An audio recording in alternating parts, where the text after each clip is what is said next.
I did smell it a minute ago. Okay, we'll go ahead and call this special meeting of the City Council to order. Need a motion to approve the agenda. So moved. Moved by Mr. Tisdale. Second. Seconded by Mr. Gines. Any discussion? All in favor? Those opposed? Motion carries. We move on to Mayor's report. No report, Mr. Mayor. Thank you, Mr. Mayor. Council reports? No report. No report. No. I have no report, Mr. Tisdale. Two things very quickly. Number one, thank you, Mr. Mayor, for being sure some property, the grass was cut. Look how ecstatic I am. I've never been this excited. I appreciate your efforts. The second thing is just a reminder for those folks who are here today or watching the video and have to lip read because we're still working on the sound system. But I have a ward meeting scheduled for Wednesday, September 7th, 6 o'clock at the Snyder Center on Pass Road. The public's invited. Thank you. Mr. Barrett? And can they go to an email or a website if they want more information on that? They can go to the best website in Biloxi at Tisdale4, Biloxi.com. You'll find interesting stuff there. Thank you, Councilman. Mr. Barrett? Okay, and I have no report as well. We'll move on to the public agenda, citizen comments. We have a total allotted time of 45 minutes. You have up to 3 minutes to speak on any topic that you would like to speak about. When you're called upon, you'll raise your hand. When you're recognized, come up to the front, sign in legibly, your name and your address, and state it for the record in the microphone clearly. So we'll start on my left, your right. Anyone would like to come up and speak? Ms. Hunt? Come on. My left, your right.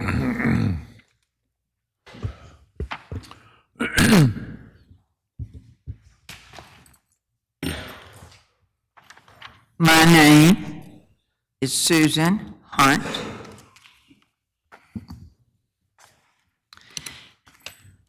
And I am here on behalf of the Coastal Mississippi Mardi Gras Museum. And I'd like to recognize some of our board members that are present with us. Anna Harris, she's our executive director, Ann Geis, Tammy Sanders, and Keith Williams. So they are with us today. We came and spoke to you, then you received the information that we mailed to you about a letter along with the budget and our information and the finance report. So we are asking for an additional from $4,000 to $6,000 per month to increase our museum management fee. Thank you very much. Thank you. Anyone else on the side? Sorry. No, you good? Yes, ma'am.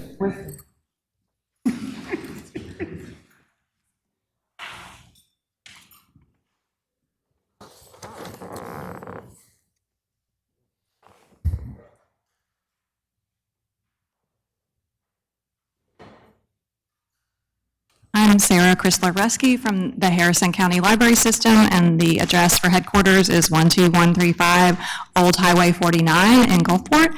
And I would just like to reiterate our request for the library's increase for $10,000. This would cover about $5,000 of that covers an increase in the wind and hail contents insurance for the West Biloxi and Margaret Sherry libraries. That increased a great deal, plus the other branches also had an increase, but those together total about $5,000.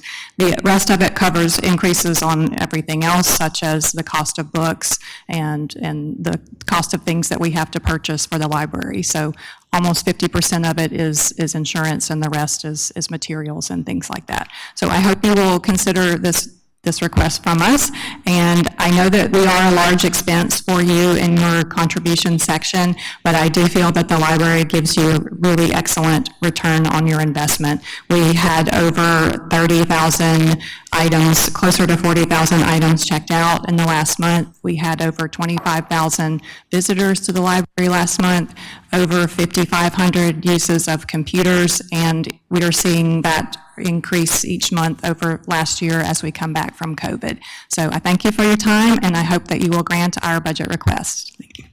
Thank you. Robin?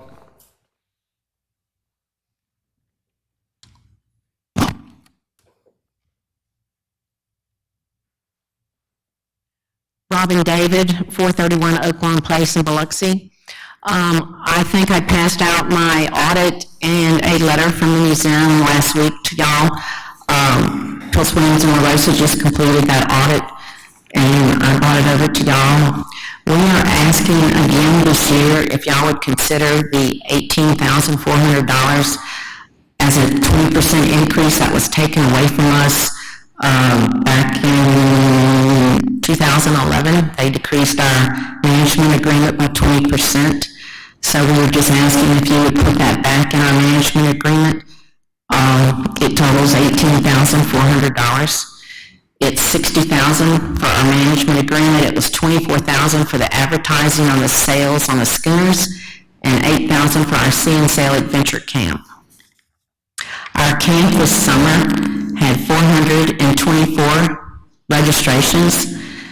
We represented Biloxi, Ocean Springs, Gulfport, and 87 other Mississippi cities. We had students from 14 different states, or 58 children, and we gave out 15 camp scholarships. The museum this year is having our $10,000 drawdown next month. It will be back to normal again in the museum. Our Blue Cool Wooden Boat Show we have not had for the past 2 years because of our pier being in bad shape because of Ida and Zeta damages. We are still dealing with FEMA. Zeta has been obligated, but we're still waiting for Ida to get obligated. And there's about $2.3 million worth of damage there. We are responsible for 10% of that total. FEMA will cover the other 90. Our oyster ball drop that we have on New Year's Eve, we have not had it for the last 2 years, but we are planning for it to happen this year. Our Heritage Hall of Fame is coming up on October 1. We have not had that event for 2 years either, so we will be inducting probably about 50 people into our Heritage Hall of Fame in October. Our schooners, one of them has been really busy this summer. The other one is on the yard. It has terrible termite damage, had to be treated and fumigated, and hopefully it's coming off the yard in about a few more weeks. Just to show you how busy the one schooner was, in July we had 29 trips and 680 passengers just for the month of July. So Captain Ron and Captain O'Keefe was super busy running the schooner trips. We appreciate all of your support you give to the museum, and we would just like to ask if you would please consider the $18,400 increase that was deducted from us previously. If you have any questions about our audit, I'll be glad to answer them. Just you can email me if you like. Thank y'all. Thank you. Anyone else on this side of the room? Raise your hand if you want to come up. Jamie, you got your hand? You got your hand raised? Anyone on this side of the room? Yes, sir.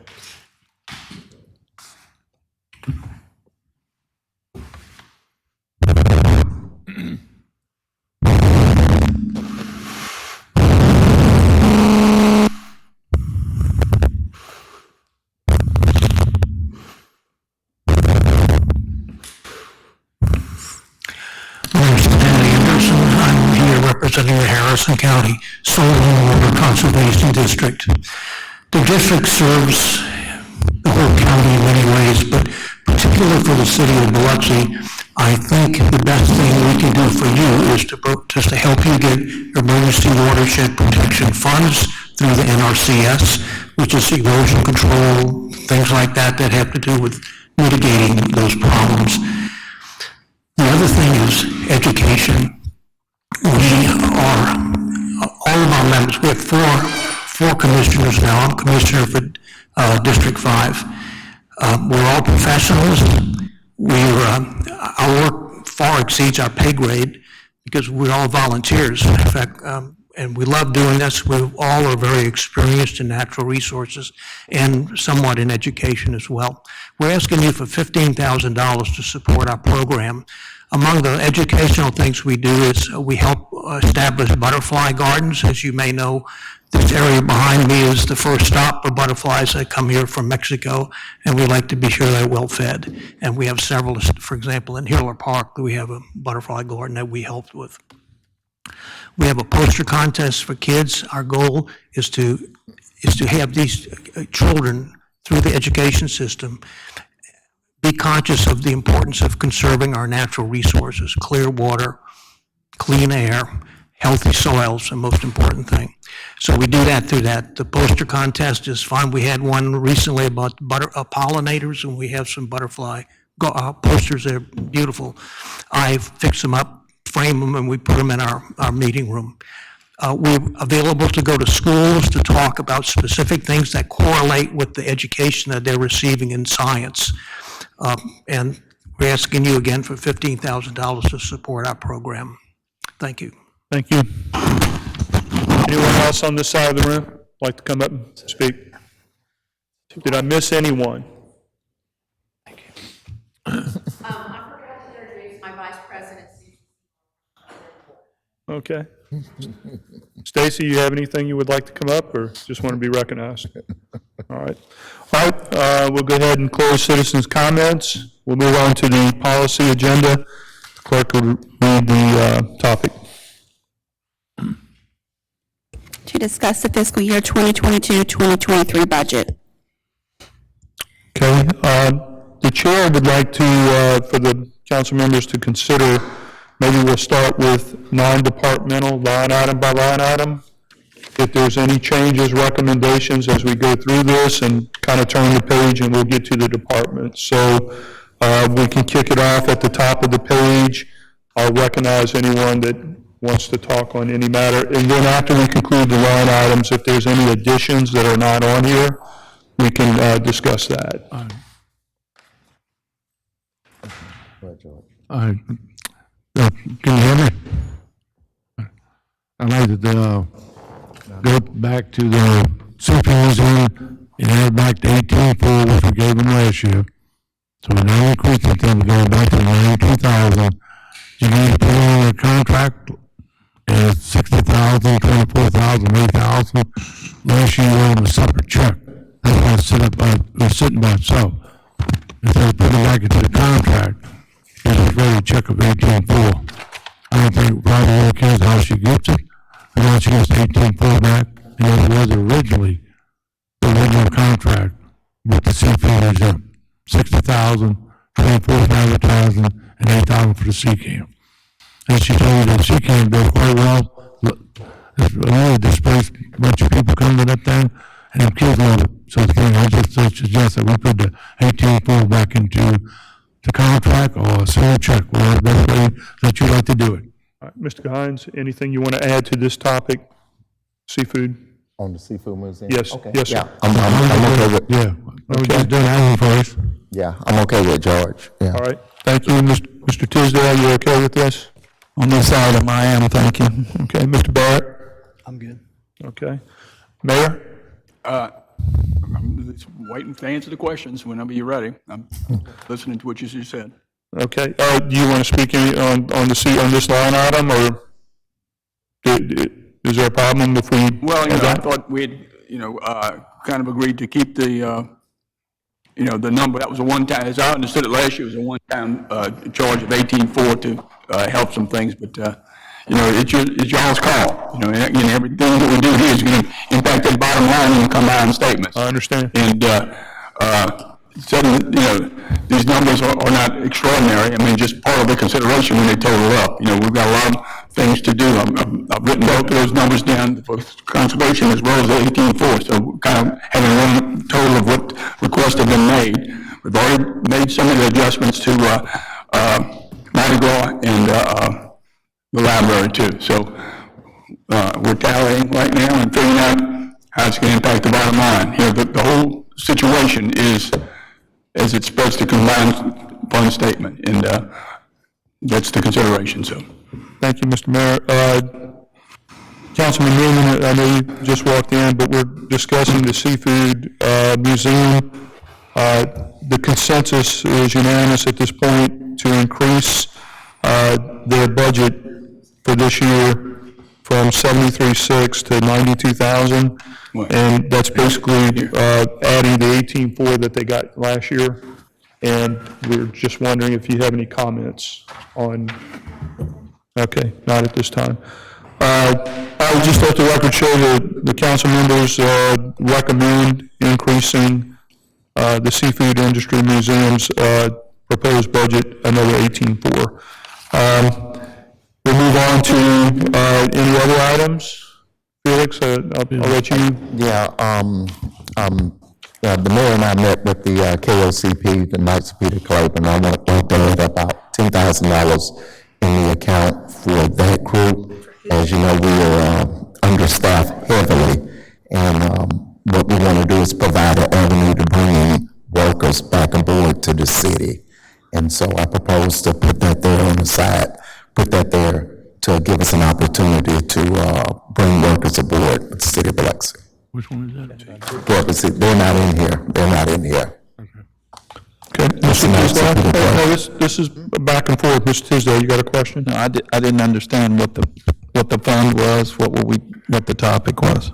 But I wanted to add one in, add the Knights of Peter Club, and they have a workforce development group.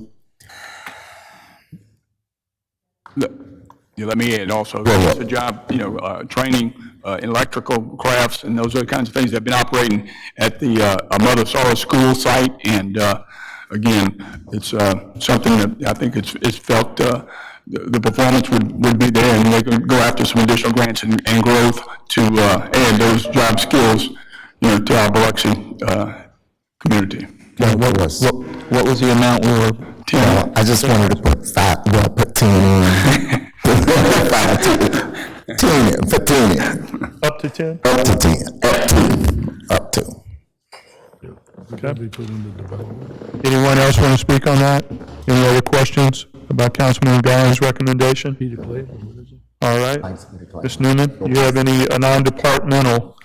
I'm just going to kind of give everybody one shot, and we'll keep going back and forth until we complete all the items on non-departmental. So we'll cover seafood industry and this new addition. Do you have any topics you want to throw out there to discuss? Okay. Mr. Tisdale? Yeah, I've got a list of them. Let me just go down them, please. So try to choose one, and then we'll come back to you as we give everybody an equal chance. So what's your top fantasy pick here? Let's go with the Gulf Coast Center for Nonviolence. Okay. And I've got to find it here.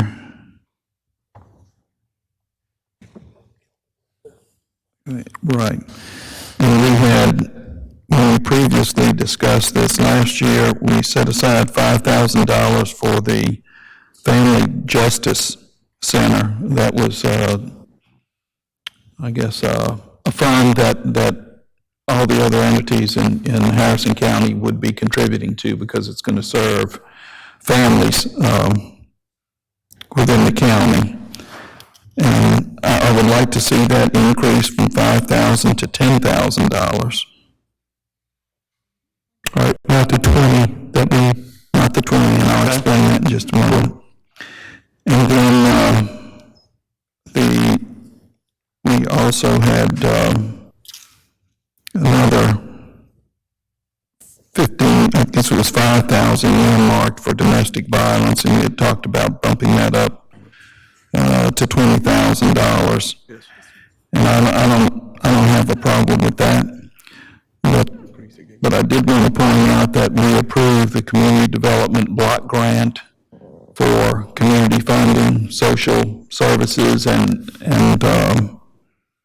that particular organization Gulf Coast Women's Center was receiving $10,000 from CDBG. So the net gain would, the net result would be they're getting $10,000 from CDBG next year, and we would reduce what we had discussed previously by $10,000.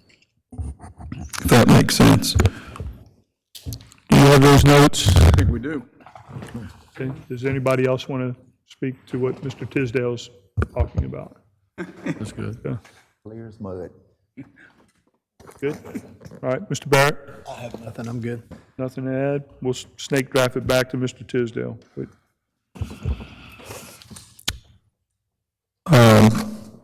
Let's look at the Mississippi Coast Resort Classic. That was golf, if I remember correctly. We funded that for a couple of years, and do we need to consider doing that again this year? I'd like to hear your thoughts, Mr. Glass. You know, this is my thoughts on it. You know, I think we need to give them one more shot at this and see how viable that they are. I know they ran through some things, ran into some hiccups with COVID a couple of years ago themselves. They did hold an event this year.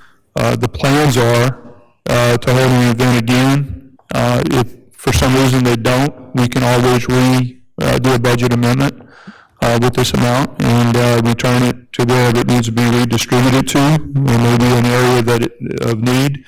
But I would recommend, you know, it's a very good tourism-driven event, and I'd recommend keeping it maybe for one whole year.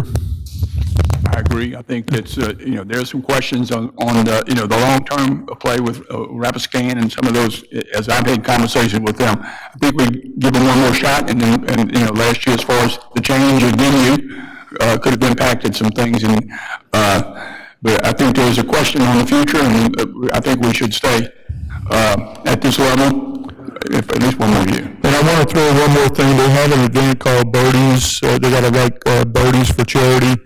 And they raise quite a bit of funding that we used to support some of these charities. I mean, it's like over $100,000 that they raise for some of the things that we used to fund years ago when some of those items were non-departmental. So I'd give them one more shot to make sure that they're viable. Anyone else have any comments on Rapiscan? Okay. All right. We had 43. Move back to Ms. Newman if you have anything you want to discuss, or you. So are you saying that you want to subtract 10,000 from the domestic violence because we're going to give CBD money 10,000 as well? Yeah, the net gain would be for the Family Justice Center. Last year we appropriated $5,000. We would bump that up to $10,000 this year. And then last year, we appropriated $15,000 for the Women's Center, and we would reduce that to $5,000. Reduce it by $5,000 or to reduce it to $5,000. That's a reduction of $10,000 from what it was last year. My thoughts are just leave it at 20 and 20. If they get the 10,000 from the CDBG, that's great, because I mean it's a shelter. I mean, if we can give money to the Boom Boom Committee and Resort Classic of 10,000 as well, surely we can help the shelter. All right. Anybody? No, that's a valid point. Clarification. Okay. We're looking at the forecasted budget. What is a net to each one of those line items? From like 182, which is now 10. You want to reduce that to 5? I'm asking, what was just talked about, Dr. Tisdale? Right now, the forecasted 23 budget for Family for Justice, move that to 10? But my proposal is to move that figure from 5 to 10,000. It's at 20 though. It's at 20 right now. Well, that's when we first began discussing all these. I think our first budget workshop was August 3rd. And at that time, we had talked about increasing both of those to 20,000. Okay. Since then, though, community development is going to be donating or contributing some of their social services 10,000. So Which line item? Women's Resource Center I don't know what the Women's Resource Center is. or the Family Justice? Women's Center. I'm just, we're committed to those three. I understand. 30,000. I don't know So, what it is. so here's my question. I've got the Gulf Coast Women's Center. That's Stacy Riley, correct? Yeah, that's the first item, 114. We increased that. 114, we increased it 25,000 to 20,000, I believe. 15,000 to 20,000. 15 to 20, okay. I can live with that. And the Family Justice Center, we were looking at improving that, that's the next. We increased that from 5,000 to 20,000. To 20,000, right. Now, since then, Community Development Block Grant is going to be providing them with 10,000. Since money's going to be scarce in all these non-departmentals, I would suggest reducing one of those two items, each listed at 20,000 to $10,000. Pick which one, it doesn't make any difference to me. Okay, so Family Justice will get 10,000 period from CDBG. The total budget for that line item, 111, Family Justice will be 10,000 total. That would be my proposal. And leave Gulf Coast Women's Center at 20. And leave Gulf Coast Women's Center at 20. Yeah. Since we're right there at that part, I'm not sure what the Women's Resource Center is, right below the non-departmental 114, is that third one is non-departmental 182, Women's Resource Center, I'm not sure what that is. I think that was at 5,000. No, it was the zero. It's a new request. Yeah, and I'm not sure where that came from. It's a new request that we received. This agency is now located on Cowan Road in Gulfport. I believe prior to a storm, it could have been Katrina, not certain, they did have an area in Biloxi as well, and they're soliciting for help with the change in the row opinion that they're going to have to help more women. Okay, so it's a new request, I just wanted to be sure. They help women that are pregnant, they don't have the resources, they can go there and get help.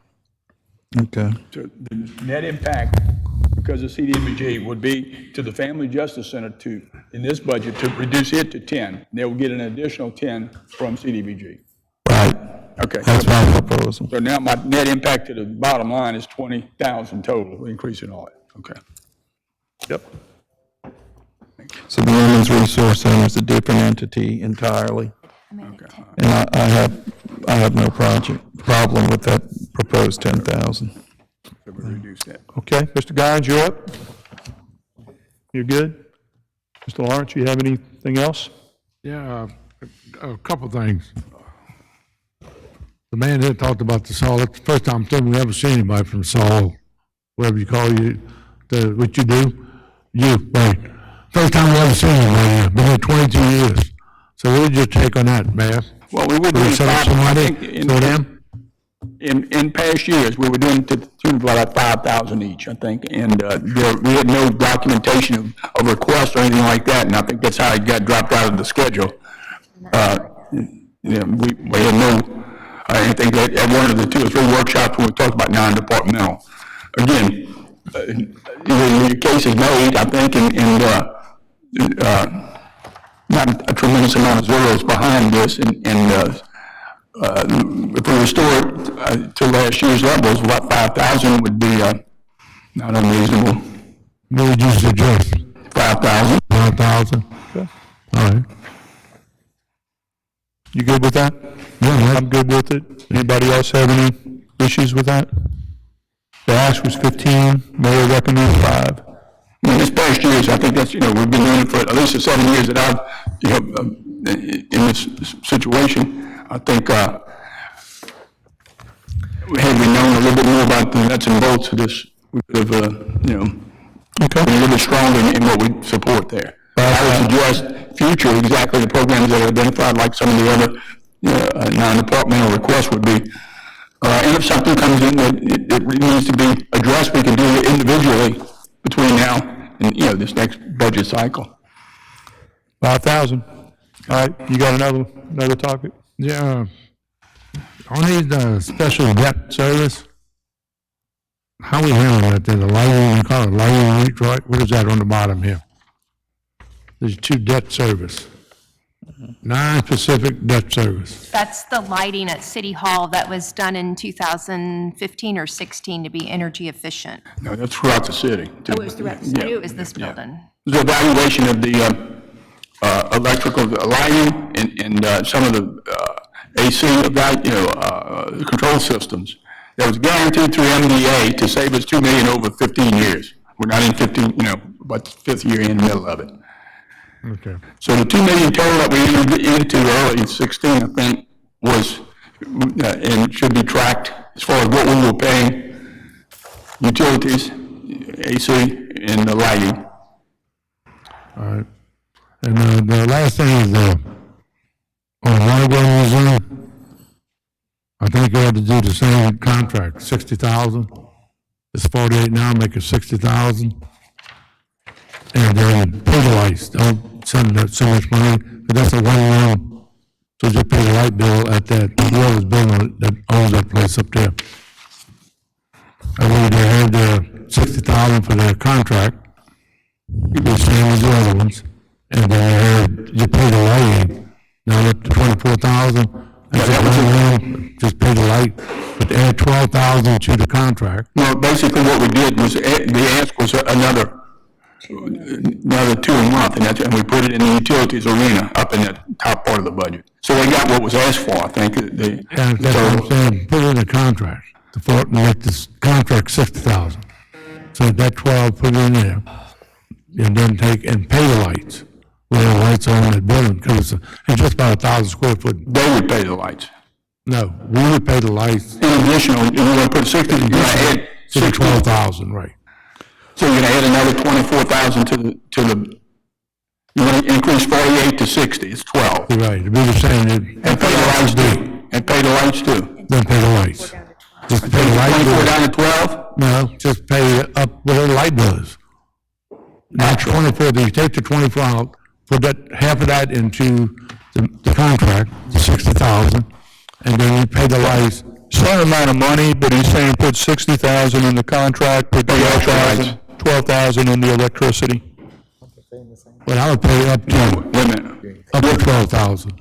Whatever. Okay, right now we got the contract at 48,000. You want to increase that to 60? Right. Okay, and you want to leave the 24,000 in utilities, or pay actual in utilities? It is pay the light bill, right. So this is utilities. To whatever the light bill is. What's your utilities? You understand what we're saying? Increase the Is it 1,000 a month, you think?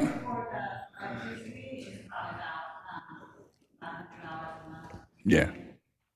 Do you understand what the question was? We'll pay your utility based on, right. Well, I know, okay, so. But if we have any money left. We're going to increase your, 12,000 to 60,000. okay, That'd be the contract for the mall agreement, same thing for the Symphony Museum. okay. 60,000, that's what they were originally. That's all we're doing is going Okay, back. so let's say 1,000 a month is 12,000 in utilities, we'll cover utilities, right? Yeah, they've got to be, that's one room. The building's not that big. I mean, you take the Symphony Museum, 22,000 square feet, and the highlight bill runs about 3,000 a month. This here is one room, so you've got enough money to pay the light bills, up to that. So let me tell you where I am right now. I want to make sure that my number's right. I'm increasing 48 to 60. 60. All right. That's 12,000 to add. Now, what am I going to do into the utilities? Up in the, I got 24,000. We're going to reduce that to 12? Yes. Right. Okay, that's good. And you pay up to that amount. With all the lights on, just like we do at the Old Keith. Okay. You know, we do it with all of them, so. That's the same. You got any? That's the same. Electricity or all utilities? We're going to pay 1,000, that's what we're going to pay. Instead of the utility. The net is the same. Well, there's been a couple ads, but yeah. Okay. Okay. We increased 112 and we reduced 112. Then you put the 12 into the contract. Then we get 5,000 a month.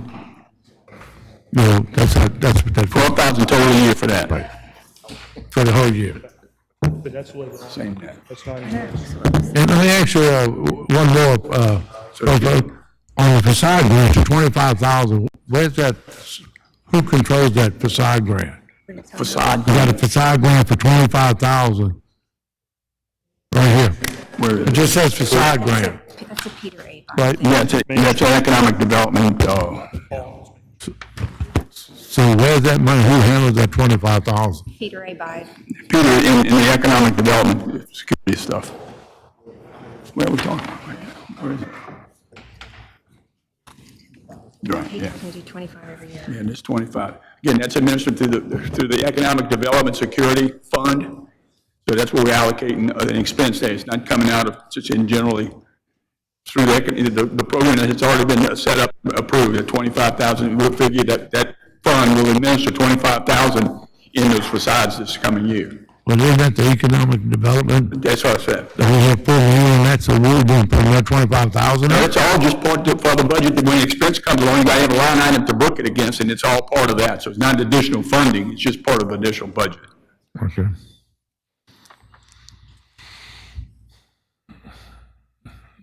And I guess we're going to discuss the other one, but, I have a hard time giving anybody $100,000 for the CTA.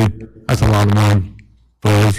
So that's something they probably need to discuss. And the library, they want to support the library, but they supposed to bought $23,000 worth of computers 2 years ago.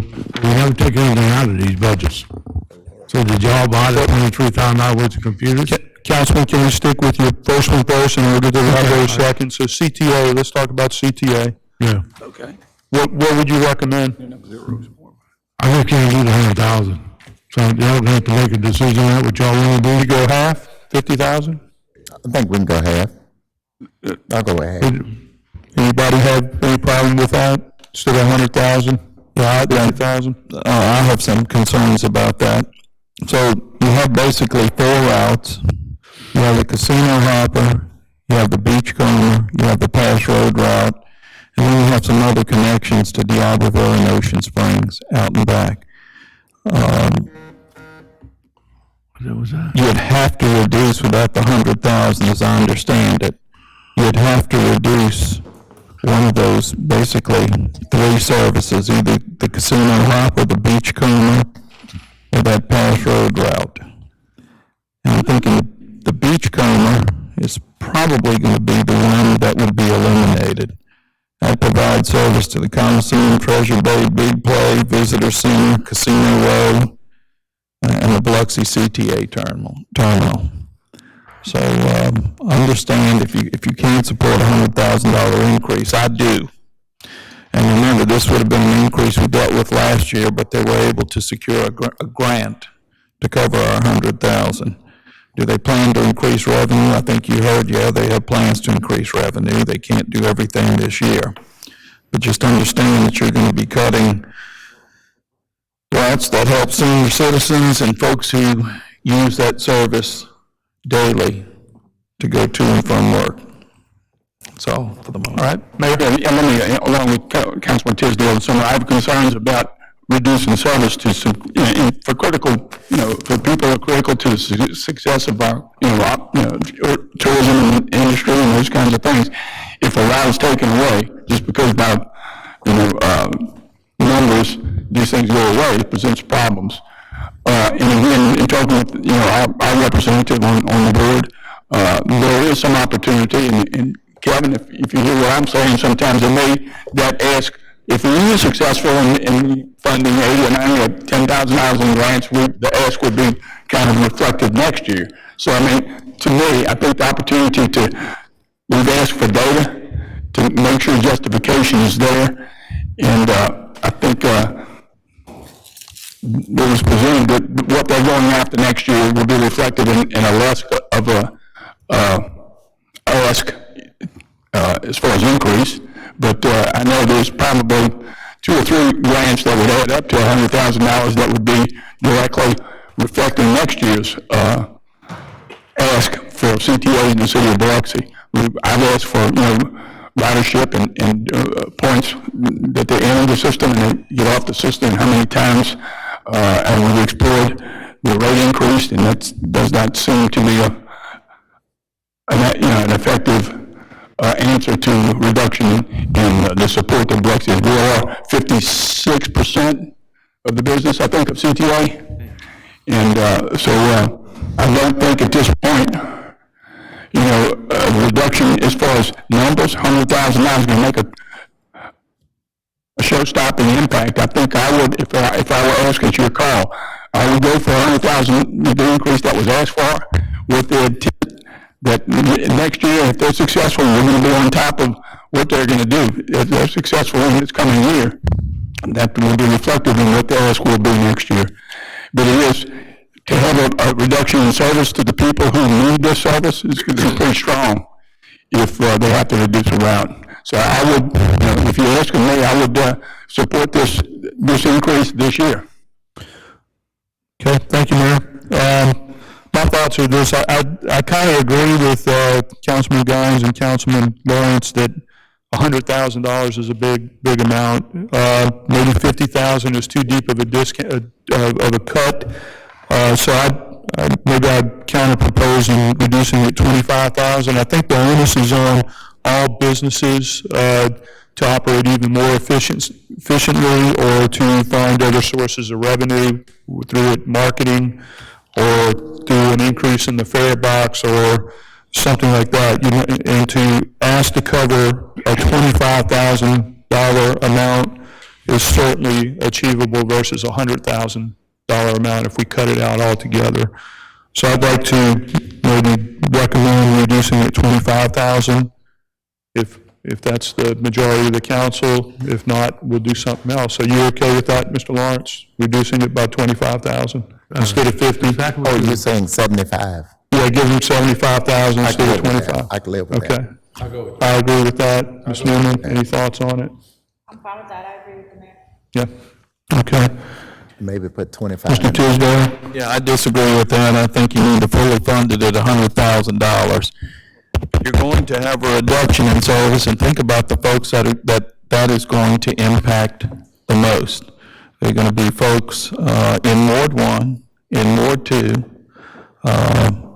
the corridor up and down. Like I said, I can't speak for CTA. I don't know that they're going to cut or reduce the Beachcomber route. But if they did, I don't know how they could run that route or what it would look like if you reduce what they're asking by 25%. It's kind of tough to jump a chasm in two small leaps. Either it's there or it's not. Now, these are your constituents, they're my constituents, and I think it's a segment of the population. 7 out of 8 of them that use it don't have a vehicle. This is how they get to work. This is how they get from point A to point B. And a lot of them are hard-working people. How do they get to work without this transportation available to them? I agree with Tisdale and the mayor, and I'd like to add too, we've obviously had issues with employees finding good help. This is going to add to it that they can't have any transportation, not even a bus, so. Okay. All right, so I don't think we have a clear consensus, do we? Nathan? This is my take. I agree that $100,000 is a big ask. But then at the same time, when I look and we're giving a golf tournament $10,000, we're giving a Hibernia $10,000, and we're giving all these things that are entertainment and fun $10,000. This is people's livelihoods we're talking about. So if we're going to give $10,000 for people to march in the streets and have a party and blow up fireworks, I can't justify giving that. And I don't have a problem because that's part of our city and that's who we are. But I don't have a problem with those asks from those organizations, the Mardi Gras Museum. That's part of who we are. But if we're going to give that, I can't justify cutting something that is potentially someone's livelihood on whether they're going to be able to get to work or not. So I agree with the mayor and Mr. Tisdale and Dixie. Okay. I don't think we have a clear consensus in reducing CTA as I hear it. At best, it's 3-3. So I don't think there's a clear consensus on reducing it. So it looks like we'll keep it the same despite some objections from at least half of the council that's present today. We'll keep it the same. We'll keep it the same. I don't think there's a clear consensus to reduce it. Which means how much? 100,000. 295. I mean, we do need to at least increase it. No, No, to what they've asked, I think we increase it to the 100,000. it's at 395 right now, which is inclusive of the ask. That's right. So 100,766 is the increase. We've debated it. We've heard the opinions of the council, and I don't think there's a clear consensus to reduce the 100,766. 75, put 25 in the hole. If we can get a consensus on that. And that gives Brian, what you're recommending, Mr. that gives us Barnes? the opportunity to get the full 100,000. So what we're saying is halfway through, let them bring us a report back, give them 75% of it, and the last 25 once they bring us a Can we report. do that? Can we put a contingency within that item that we give them, allocate 70, basically 75,000? But using the whole 100. Can't find a way to cover that? Because we want to make sure we don't get ridership cut in the middle, that they go halfway and then cut our ridership in half. I don't know what the mechanism to do that. This is our budget planning commission. If they hear that they can book 75,000 instead of 100, then I don't know what course of action the CTA would do. In other words, we can actually. You're putting the whole 100 in the budget. That's right. Now, if there's some activity that would reflective, of the grant anticipation and some other things that they are successful with, I mean, nothing to say we can't revise that budget down, Gotcha. Or you can't, not we, what I'm saying. But I think from a planning standpoint, it should be left at 100 at this point in time, and then we should be on top of the issues and I remember on their board, we can keep a prize of success, every quarter would be, the way I think you're asking to take a look at it. Okay. And,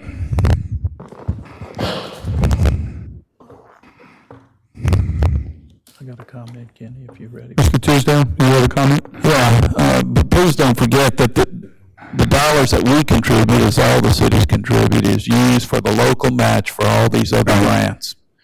So if you want to cut it to the ask from $100,000 to $75,000, we're giving up $25,000. They're giving up $100,000 or $125,000. So please don't lose sight of that fact. I think it's money well spent. It's very easy to look at trimming some of these expenses or some of these non-departmental expenses or contributions, because the people that use the bus, the transportation system, you don't see many of those at meetings like this. Can I make one comment and recognize Mr. Guns? All I'm saying is, we're not trying to take any services away. We're trying to come up with a reasonable amount, and we're asking CTA to be even more efficient. At these hearings, they stated that they increased some of their pay. I don't know if they've added additional managers or whatever, or what those pay increases look like, but we're just asking to be a little bit more creative on the marketing side and on the expense control side. Mr. Guns. Yeah, and speaking with George, like I said, as long as if we get a report back from the ridership, we'll go ahead and go put the whole 100,000 in the budget. Okay. Would you like to speak? I'm here to answer questions or. All right. Come up to the front. Come up to the front. I don't really have a statement to make, but I'm here at your discretion. Great. So we had some hearings earlier, and I know some of the salaries were increased to become competitive with mechanics and to keep the buses running and efficient and all that kind of stuff. Were any of the salaries increased for managers or on the executive side, or did you add any managers or executives in the last 12 months? No, sir, we did not add any management staff, bus drivers and mechanics, because we were losing them and we were about to not be able to operate service, so we had to raise pay, and FTA absorbs most of that. So the system is funded 80% with self-generated revenue, federal grants, state grants. We ask you to fund 20%. So $25,000 reduction is not $25,000 worth of service is compounded by 5 because it's 20%. You lose everything when you lose local match, you lose service, you lose fare box revenue, advertising revenue, you lose the FTA grant, so it compounds. And so I would like to stress that the economy is tough in this country right now, in our community. And we have a much higher level of low-wage working-class people riding the bus to work. We're also supporting local businesses. Our customers are providing them with affordable workers. We have people that don't have cars, a higher percentage are using the system. It's really tough. We wouldn't ask for the money if we didn't need it. If I could get the money somewhere else, I certainly would. We're bringing 80% to the table now, but there's just no other source at the moment of additional revenue to fund it, to fund a budget cut of 25,000 or not allowing what we're asking for, 25,000. There's no way to make that up short of a service cut. We're going to have to cut service. We already have bare bones service in your community over the years to save money. We've cut, and there's really nothing service to cut that's not going to impact the working poor in businesses that need this affordable labor. Our economy, part of our economy, has to have affordable labor for our economy to work. Can you to consider the human impact of not funding what we're asking for? Going forward, we're coming out of this pandemic, we're building our ridership. We didn't start any new management, add any positions, but we replaced a couple of key people. Our ad salesperson is new. She's doing a great job. She's doing a great job of helping us build ridership and revenue. So our goal is to hold the line on coming and asking you for increases for the next 2 or 3 years, for us to fund our increase in operating costs for the next couple of years with self-generated revenue. And we really need your help right now at this point in time with the economy and what it is, keep in place what we have in place. Director, and we get that, and we certainly want to have a viable, healthy transportation service. Wages have been going up faster in the low-income area than it has actually in any other segment. And when was the last time you had a fare increase for CTA?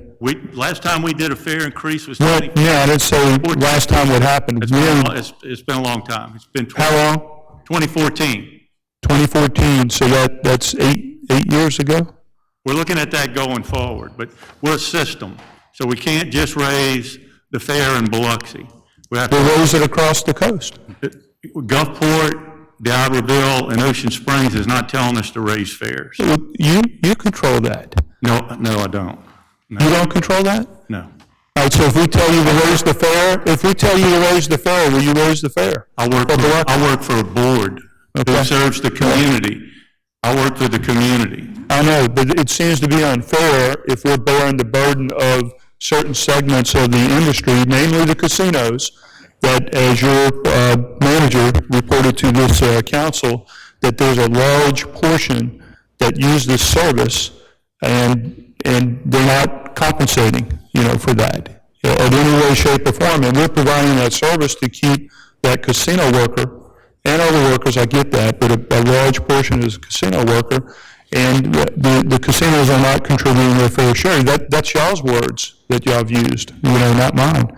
And to not have a fare increase in 8 years when everything else is increasing with inflation and wages are increasing as well, just seems to be, it doesn't seem to make sense. Our consumers, citizens, are paying more of the percentage of the operating cost in any transit system in the Southeast because there's no free transfers. I understand, but they've paid the same for 8 years, according to your testimony today. They've paid the same for the last 8 years, even though their wages are going up. They paid the same for public transportation for the last 8 years. We're experiencing 8.5% inflation year over year. Yes, we are. I don't think it's an accurate assessment to say that somebody making $10, $12, $15 an hour is the buying power of that is more than it was last year when you factor in inflation.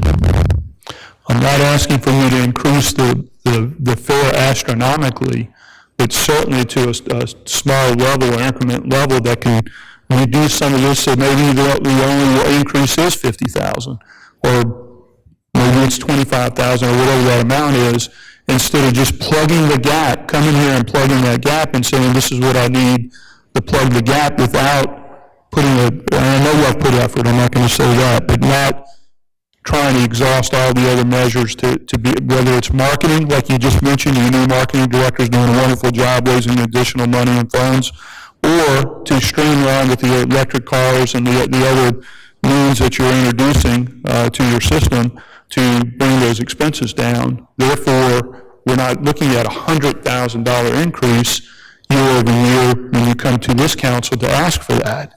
That's just something that, we're not disputing we need public transit. That's not a question. We do. We need to help those individuals that do need to get to their jobs and that do need to work. But we do need to find ways as a community, as a partner with you, to get these expenses in check and not increase every year 50,000, 100,000, whatever it is. So that's all I'm saying, Director. Increase in ad sales and increase in ridership and revenue is built into the budget. It's already built in to pay for it. So we have already allocated for generating more of our self-generated income. And so there's not an opportunity, we don't think, to greatly exceed that to the amount to offset $25,000 in local match. So revenue is not dollar for dollar anyway, fare box revenue, we've discussed that before. There's a formula that you use. You take your gross operating costs and you deduct the fare box revenue, and whatever's left, federal transit funds 50%. So $1 extra in the fare box is not $1 extra of money we can actually spend to offset your local match. You've explained that formula, I understand it, but it's a piece of the puzzle as we go forward. And I need to let some of the other council members speak, but I just want to throw one more thing out there. If, as Councilman Guines suggested, we can allocate $100,000 or $766, and say you got $75,000 to work with. If you fall short the other, we'll go ahead and put that in a contingency. And is that doable? And from your standpoint, no? No. It's not doable. We've done that before, and the history. You answered the question, I get it. So if you... The second allocation, for whatever reason, it just didn't happen. Okay. And we were left using money that was generated from the rest of the system to pay for the shortfall. So if you don't use all the 100,000, I don't know how we quantify that, but if you don't use the entire 100,000 increase, or whatever the entire amount, we actually give you 395,000. If you don't use the whole 395,000, it just rolls over, or is it credited, or you don't draw down on it, or what? It's all expense based. It's But if you don't use it, if you use 300,000, say just do it hypothetically, you only needed 300,000 of what Biloxi gave you, what happens to the other 95,000? There would have to be it's not an exact science. I understand that, because we're moving around here. I mean. Can I answer your question, please? Yes, sir. Okay, thank you. Sometimes we're over budget, sometimes we're under budget. Okay, if we're over budget, we absorb that. Things happen. Pandemics happen. Record 40-year inflation rates happen. So we don't come back to the council, we don't come back to the mayor and say we're $500,000 over budget, we need more money. And so if we're under budget, and the budgets typically are very tight, within 2 or 3%, our expense budget is usually within 2 or 3% every year. There's not any local match money left to amount to anything that would be returned back to you. So I wouldn't ask you, I wouldn't ask the city and the city council, and you wouldn't not consider funding if we were way over budget and blew the budget and this estimated, whatever the case may be, I would expect you to even entertain us coming back and asking for more money. So if we were a little bit under budget and we didn't spend all of that local match. I understand, but the Mardi Gras Museum and their utilities that we just discussed, we've allocated $12,000. If they spend $8,000, that's all we're going to pay them. We're not going to pay them $12,000. We're going to pay them $8,000 for their utilities. You know, but anyway, does anybody else? I'm sorry, I'll just get on a roll with this. Mr. Gallagher. Yeah, you mentioned, we did that second allocation thing before. And the thing that happened at that time was called the pandemic. That's why that didn't happen. So it was a reason why that didn't happen. But of course, we did that because of past experience. And of course, that's what a lot of guys up here recognize. And what we don't want to do is we don't want to do a major increase and then fool around and get a deduction like once before that has happened. So we're looking to, we want ridership. We want our people protected. And we know that our people depend on that service. But of course, again, we don't want to feel like we're being what they call played in a situation like that. So that's why we did the allocation. And I know you remember very well. We just don't want to go down that road again. And so I'm okay with it. I'm okay. Let me finish. I'm okay with it. I'm okay with it. But the thing is, I don't want to get down the road and reallocate that amount increase and then get cut short in the long run. And I'm just being frank about it. And you know what I'm talking about. There would be no service reductions. And I have documents that came from city emails that I would like to share with you at the appropriate time. I know you're all real busy with the budget process right now.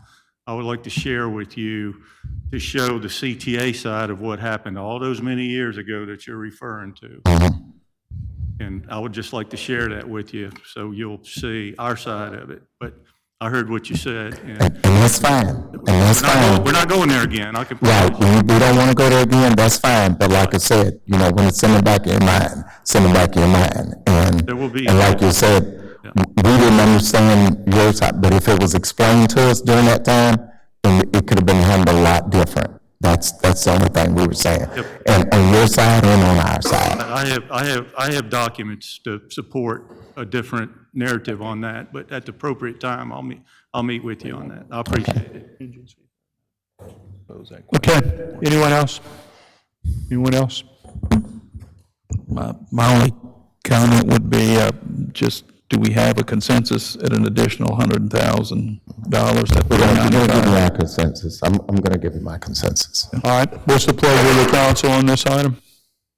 What's the pleasure of the council? I'm going to take the mayor's recommendation. Okay.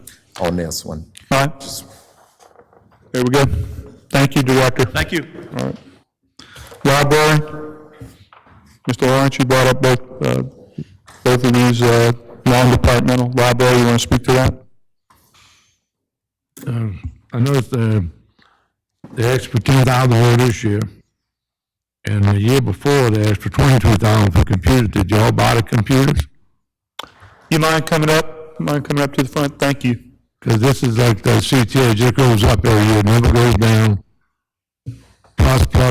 We're supposed to be supporting Repeat the computers. question. I didn't hear what you No, said. I'm saying we're supposed to be supporting certain things. You actually have money, but yet the next year we just had another $10,000 on top of what you gave you last year. So Right. We never received the full amount that we requested for the computers, but our friends of the library did contribute $10,000 to complete that purchase. Over time, we have had increased expenses as everyone else does, and y'all recall last year we asked for the increase to pay for raises because our people were making $8.26 an hour. I checked y'all's website and job listings, and it looks like your base pay is around $12.50. I could be mistaken, but there were no jobs under that amount. 70% of our staff is still making under $12 an hour with the increases that we have asked you. So I feel like $10,000, $5,000 of which is going to pay for insurance for the contents of 2 of our buildings, and the rest that will help pay for the increase in cost and materials and everything else that we have to purchase to run 4 libraries is not a huge amount. And I know that you have to be careful with your funds, they're taxpayer funds, but like I said earlier, we are a big expense, but we are a wonderful return on your investment. We serve people who are looking for jobs, applying for jobs, who don't have computers at home. We serve children. We help them learn to love reading. And, I could go on, but unless you ask me, I'll stop there. You said that you didn't spend all the money, would you say? But for something like you didn't spend all the 723? I said we did, we got requested the computer money over a couple of years, but we never quite received the full amount that we needed to do that project. And we just now this year finished it, and these were to replace Windows 7 machines that were about 8 to 10 years old.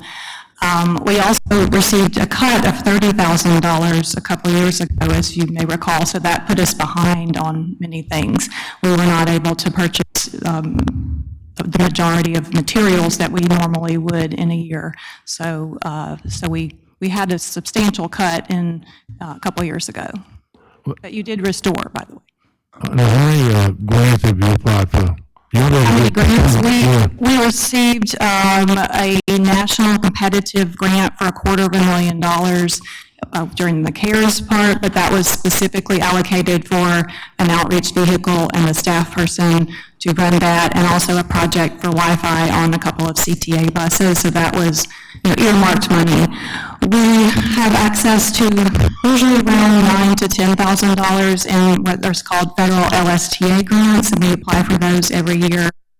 Received $50,000 in ARPA money that we used to purchase a new courier van because our van was about 10 years old with about 200,000 miles on it. So we bought a $25,000 van with that, and then purchased, other materials and things like that with the additional money. So we look for, and I am a dogged grant pursuer and writer, and anything that I find that is suitable, I go after.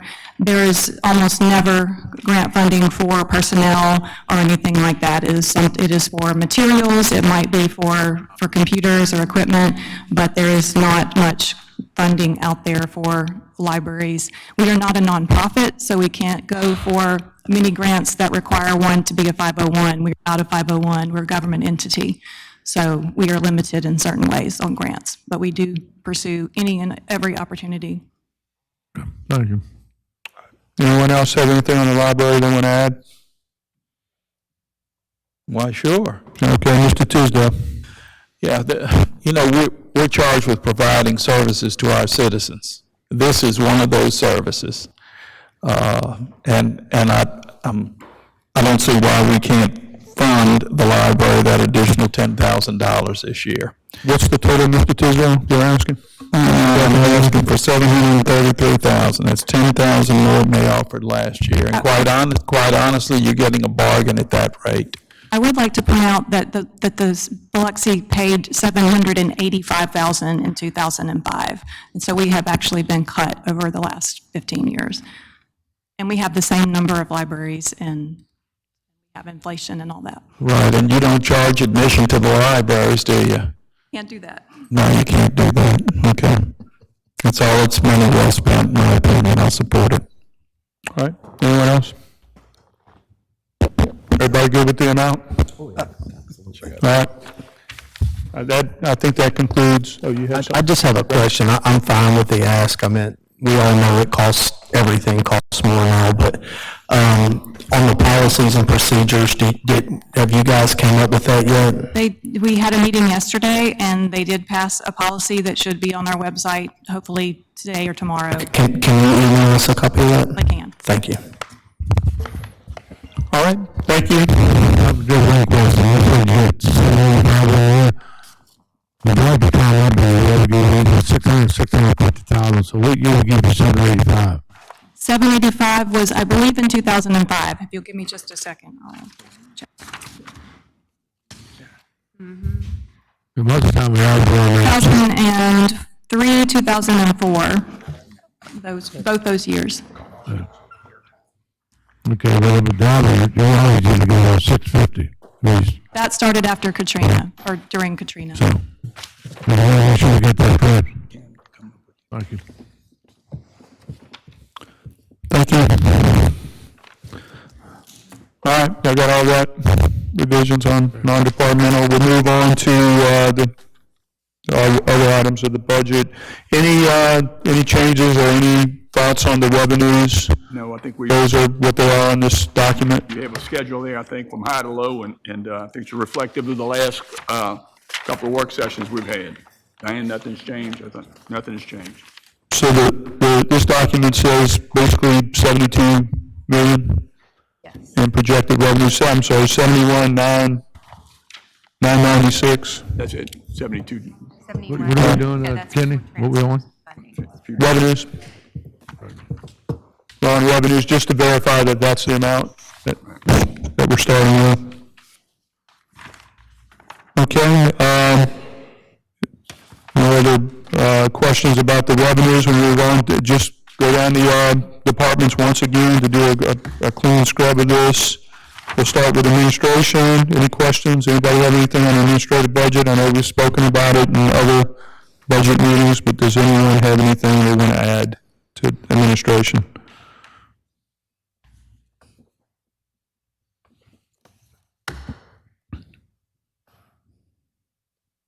We're doing that. I can come back to it, but we'll move on to the proposed change is a reduction of 55,000. Anyone have any comments on the executive budget? Yeah, I may have, Kenny. Give me a second. All right. I do have a question on the administrative budget. Okay, we're going to go back to the administrative budget, Mr. Tisdale. Yeah, I'd mentioned an insurance clerk in HR, somebody designated tasked. I would assume that everybody that's in that office now is, their day is occupied doing their work. Right. But it sure would be helpful to the employees if there was somebody in that office that could basically serve as a point person dealing with insurance. That's what Jamie Gatlin does. I'm sorry. Jamie Gatlin handles insurance and workers' comp. Well, so when Jamie's not there, who handles? Jill assist. Jill assist. So and when I say that offers support for employees, if I call because I don't understand why the equipment I used to get with the previous insurance is no longer, it's been denied, then I could call Jill and she would speak with the folks on the insurance end and get back with me to explain what I failed to do or what I needed to do, all that stuff. I mean, it's going to be, I can foresee that it's going to be time intensive with 600 employees or 580 employees, however many we have at this point in time. But if I understand correctly, you're saying they can provide that service in HR without an additional person. Currently provide that service. I just don't know if our employees are aware that they can use them as a resource. Well, I know that initially when we started, and what's still the case in some instances, is that I call HR, and it used to be, well, you got an insurance card, here's the number on the back, call that number. That doesn't help me. Now I've got to deal with the insurance company directly. I hope I get a line to them. I hope they get back with me. And when they continue to deny service, and ultimately, and apparently that may be a tactic, I don't know that it is or not, but that's a common complaint, is they denied this, they denied this, they denied this, we keep calling, we keep working it out, eventually they approve it. So that's time intensive. My point is if there's somebody over there in HR that can do that now, terrific, but it's going to be time intensive and it's going to be an issue that they've not really dealt with before. It's just somebody's going to be on the phone quite a bit, maybe not every day, some days all day, every day. Let me respond to, I think what you're trying to describe is something like an advocate. That's an excellent word. But I'm Advocate, I like that, an insurance advocate. Jamie in HR is, their goal in life is to be sort of an advocate, but you want a dedicated person, based on, benefits, costs, and that sort of thing. We could, that's not reflected in this budget, but it's something we could look at between now and the end of the year as we do some other things. Fiscal calendar year. But again, they were tasked to be an advocate, I think is what Diana is saying. Now, we can do better, we'll do better, and if we need to, increase the resources, but it's not reflected in this budget, though. Well, I hate to flatten this rabbit one more time, but, if we make an insurance road tour to each of the departments and make sure folks know who to contact, how this is supposed to work, if they can provide that support in HR, that's terrific. I don't know that they can. Y'all would have a better feel for it than I would, and certainly the employees would. But it's hard for them to know who to call if nobody's saying, here's who you deal with on these issues when they arise. That's all. That concludes my comment. Well, and then let me go back at this point in time. We do have a record of those folks who needed help, who have engaged, insurance companies with those kinds of things. We'll take a look at if we can, if the resource, an additional resource is justified. I think we have no problems doing that. If you look at the number of incidents, like in police and fire, if the number of incidents on a weekly, monthly basis dictate that we should have additional. I can get you that date if you need it. I'll be happy to provide it. Thank you. All right. Thank you, Mr. Tisdale. I think it was a discussion to simply say there may be a need, or maybe we can use existing personnel just to make them aware that the allocation need, maybe they respond better than just saying, here's the number on the card on the back of the insurance card. All right, nothing on executive, move on to legislative. Anyone have anything to add with legislative? I think we made some revisions during our discussion. There's an increase of $26.94. Anyone have any discussions on that? Yes. Mr. Tisdale, do you have any questions? Yeah, give me just a second. You can skip to other folks if you like. I don't think anybody has anything else to do on legislative. There's a proposed change on legislative of an additional $21,000 under legislative personnel. Am I reading that correctly? That is the insurance increase. Last week, I discussed that I trued up insurance to be able to support the SURF fund. That is the part that's allocated to the legislative department.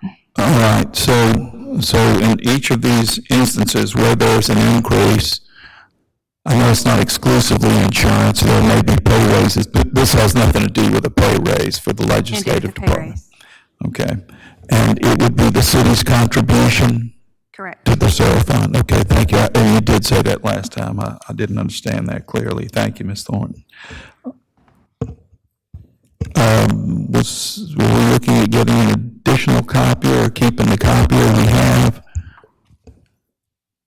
Is that don't we contract for the copier we have now? Y'all are getting a copier that costs double. Yeah, it's going to be $10,000. Plus, I think right now you split it with admin, but you're having your own. Does the copier we have do what we want it to do now? I can't answer that. I was just given figures. So we wouldn't need a new copy, we could keep the one that we have. We change it out with the contract, right? So many copies or so many. No, it has and the can. I think it's a lease, and my only point is if it's doing what we need it to do, why would we buy a new copier? I don't think you're getting a new copier, are you? It's probably going to be updating your lease for next year. That's it. Okay. But we wouldn't be getting a new copier. It's just we're responsible for the entire. Okay, good. All right, thank you. All right, we'll move on to the legal department. There is an increase of $14,700. Anyone have any questions on the legal department budget? Yeah, that's my favorite subject. We spent $1.9 million, Peter, and we collect 400,000, how many employees do we actually have inside the legal department? That we're losing that much money a year. We're not losing, it's what it costs to run the department. There's no change in employees, really. I think we lost, we've reduced by one deputy clerk, I believe. We collected about 400,000, so we're out $1.5 million. So what can we do to adjust that, to save the city money in the long run? Because what we're doing right now, it's just, it's not the best job for the city. I did look into some of at least the fines in a situation like that. 90% of all the citations and fines are on payment plans, so they're sort of slow pay. We are having some issues with the jail about them only taking a certain amount of misdemeanors, and we do have some folks that are, they know that they're not going to really get put away or they're not going to be punished, so I think also arrests are down as well compared to those earlier years, so we're still sort of in that same holding pattern. I think we've collected a few more fines because the collection agents that we're using, they picked up and increased on the fines collection about 10%. But I don't think, until we sort of get the coordination with the jail, we're going to have some, without a place to put people, they just come out and go out. We have a lot of the same offenders over and over. And so sometimes it's just adding $5 to their payment plan. They've got a lot of bills due. It's not so much the fines, it's the collection of the fines after it's been through the process. And I think that's what the third-party involvement has shown some results in doing a better job as far as collection and what the judges have, decreed. Yeah, 3 years ago, we had no collection agency at all. And so, and as part of the ACLU case, a lot of the old fines were wiped off the books as part of that settlement. So it's a matter of the fines that have been assessed since then going forward. There's less of fines because there's less arrests and less citations. But everybody who's been fined, we at least have them on a payment plan. In the old days, if somebody got picked up for not making payments, they got a little bit of treatment of going to jail, and that doesn't occur anymore. So there's been a shift in that as far as how fines can be collected.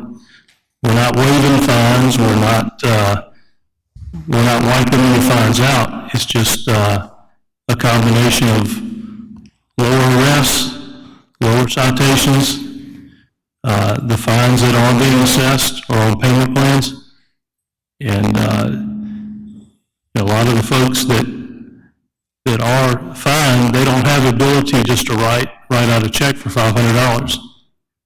They have the right, based on their financial status, to enter into the payment plan. Well, I guess what I'm looking at, you paid the last 2 or 3 years, and it's $4.5 million in the system. And if we can't, there's some way we have to improve this.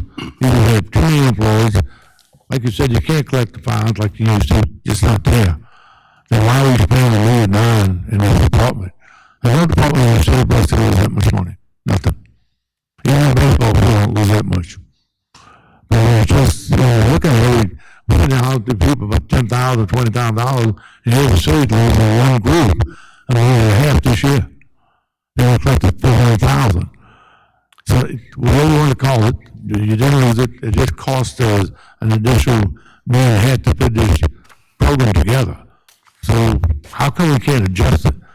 If we don't have, if we got 20 employees, we only have 10, I don't know how many people are actually paying out of this thing, but the expenses $1.9 million a year, and we're just trying to collect $400,000 in fine.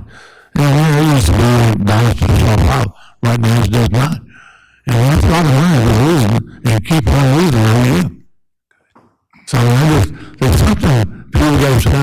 just something. There's too much loss every year. They're not gonna get better. I don't get that they're paying jail. That's not really what's on the problem either. You still got a lot of expense. You just can't take in the revenue, so I said it. That was always the case before. You just put $1 to the front out.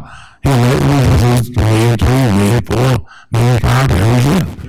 So I was thinking, something we need to look at, kind of where we spend too much money at. Because we're not going to get probably more than $4,000 in collection anyway. So we're not spending $1 million to do that. That's why next year, next step, that's what we got to look at. Well, We have too much tied up in the program. we did kind of talk about this theoretically last year, and, I mean, the municipal court is not a business to make a profit on. The job is to do justice. Let me finish. Engineering, I don't know what kind of profits engineering makes. I don't know if Public Works makes a profit on anything, but it is a department that's run based on the workload that each of those employees have to process these things through the system. I don't think the solution is to shut down municipal courts. Things are not ideal now, but I think that would make things much worse if we had no municipal court. But I take your point of, let's look at the amount of work they're doing and try to streamline that if we can. When you compare the cost of the legal department, you know, he runs the legal department, and the courts have they're designated. You can't say 400,000 against 1.9. That's his whole operation. We've done a lot of legal work. He's doing a lot of legal revenue that should be offsetting that expense. So you're talking specifically about court operations and court fines that offset that operations, not so much the legal department. We have a big legal operation here, and I think Peter leads that.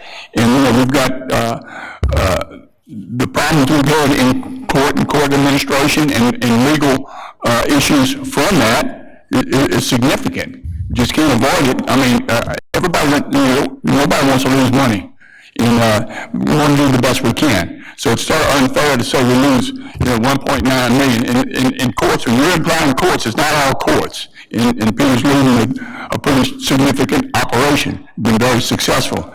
And we've got a lot of legal challenges in front of us. Every day something pops up, and every day we're successful in being able to uncover some things that were left on the table. And the things we talked about. In the legal department, how do you credit that? So I want to be fair and acknowledge that we will, every aspect of this operation we'll look at, and we'll do the best we can. We've done the best we can legally. So I don't want to back up and say all is wrong with the world. It's not. And we'll acknowledge where we can do better, and we will be better. Yeah, I mean, for example, last month or so, one of our franchise contracts is Unity. They just have a small stretch along Division Street, and they've been paying us for years whatever they felt like they owed, and we decided to do an audit of them, which we're entitled to do under the contract, and found out they were taking something called a broadband credit. And we dug into it and told the position that we didn't think that was applicable on a franchise fee. It might be applicable on their income tax. And they went back and corrected all the records and sent us $90,000. Well, that just goes into recoveries. I mean, there's a lot of things like that goes on that we are recovering and auditing and checking on people and checking on what these contracts say. So, but I know y'all know that we already do that, but I know you were just talking about the court system only, but. If you could separate them like that and get the information to the council, and like I said, the court system might not be rules the way you have. If you break it down separate like that, and what you've done, what you collected, you can't compare it to engineering and anybody else. Wholly different. They're not revenue making things. They just do work and they do project. Mm-hmm. This here, you do have an opportunity to collect money, but you're not collecting money you used to collect. So if you can separate it, and like you said, the costs are lost might not be as much. No, it's just in the court system. Well, I mean, I agree. I mean, we can provide that information for that section of this legal department, and then recognize the revenues that are related to. That's the comparison, not so much the whole thing, because there's year after year after year. You know, we're grateful that we've got somebody leading a legal team that has recovered millions of dollars, and again, we're not unlike any other city. We do, and it gets more intense every year on some of the challenges that our PD and our legal folks meet. So I just wanted to be fair in comparison to this operation. It's not a light, something to be taken lightly. It's a heavy duty operation, and we're appreciative of moving forward with this budget. Like I told you before, they also, you want to look at this, George, it may be. They explain it to me, break it down the right way, and let the development came for the city. That's how we want to do it. We do that always. Again. Yeah. So, bring down the report, separate it, let all the council people see it. Thank you. Thank you. Mr. Collins, anything on this subject? Nope. Ms. Newman? Mr. Tisdale? Yeah, just a comment. Here we are, we're a tourist destination, and in dealing with vagrants and scofflaws, I wanted to work that in, that word. Getting all legal. But also, I think this is a morale issue also for the police department. When you pick up with a complaint, you go out and you pick up some of these folks or arrest them, and then they're on the streets before the booking officer is done with the paperwork. It just, people don't want strangers approaching them, asking for things, and people don't want to see vagrants and scofflaws asleep on benches, on the beach, behind their house in the woods, these kinds of things. So how do we, and some of these folks are mentally ill, I get that, we've got to hook martial art resources, and I know the mayor's been working on trying to make something happen. But this is an issue. I hear it from my friends and neighbors. I hear it from employees who are trying to deal with these issues. It's just it doesn't seem like we're getting any traction, and I know that there are other cities, I'm sure, that are in the same situation as we are. I don't know if any that are successful or unsuccessful. I just know if we keep doing what we've been doing, we're going to keep getting what we're getting. And it's just, it's a concern if we're trying to grow our tourist population and have more people mobile throughout the city. They want to feel safe. And some of these folks contribute to the trash and litter issue. It's just, there are a number of things that hang together, but that's just a concern that I don't think we've grappled with effectively enough. I don't know if it's, do we need to arrest folks and then have them in court, have them sentenced and send them to the county jail? And you had mentioned sometimes that's an issue, but the fact that folks can get away with constant, being a constant nuisance under the law. Recidivism, right? Recidivism, oh, that's okay, you're going to send us off for the thesaurus. But having said that, it's just a general comment. I know the chief has got to be frustrated. If I was the chief, I'd look at his hairline. He's as frustrated as I am. But it's just, it'd be great if we could really get something going here. We've got to be creative, I think. I'll just leave it at that. It's just that this is a constant concern and a constant issue, and we've got to figure out a way to deal with it better. That concludes my comments. All right, Mr. Barrett? I have nothing. Okay. Let's move on to community development. The proposed change is $179,000 plus. Any questions? We'll start with you, Mr. Lawrence, community development. I think we would add funds for the cleanup, Contractual. I think that's in there. Yeah. Like And how about cutting and all of that's in there. those are the trees? What if we with the trees? We cut the trees and everything, the whole that fund. I think we've added to contractual services for that, to Jerry's budget. That's the two biggest things we all do, that we have that problem with. We're out of money, well, make sure we have enough money in there, that's all. Thank you. All right, Mr. Collins? No. Ms. Newman? Mr. Tisdale? Yeah, Yes, so we budget, how much money are we budgeting for overtime for the police? This is community development. I'm sorry, not a question, thank you. We're getting too excited. We're getting there, though. Anything, community development? No. Mr. Barrett? I'm sorry. We did put the 50,000 for Back Bay into their budget. I didn't see it in non-departmentals, but that's in community development, right? All right, thank you. All right. Move on to Parks and Rec, only $9,900. Director, you want to sit in the hot seat just in case there's a question or two? Mr. Barrett, I'll let you go first. Anything for Parks and Rec? I don't have anything on the budget, no, I'm good. Okay, Mr. Tisdale. Yes, on Pennzoil Park, two things I've been harping on. One is physical fitness equipment there along the walking track, whether it's a series of stations or just a unified station for adults that want to do something to stay physically fit while they're there at the park. And the second thing is a dedicated water line for a fountain and some sort of pet spigot or something. A lot of folks walk their dogs out there. And I'm thinking that alone would be about $4,000, just looking at it online and trying to get a cost on that. Is this in your capital budget?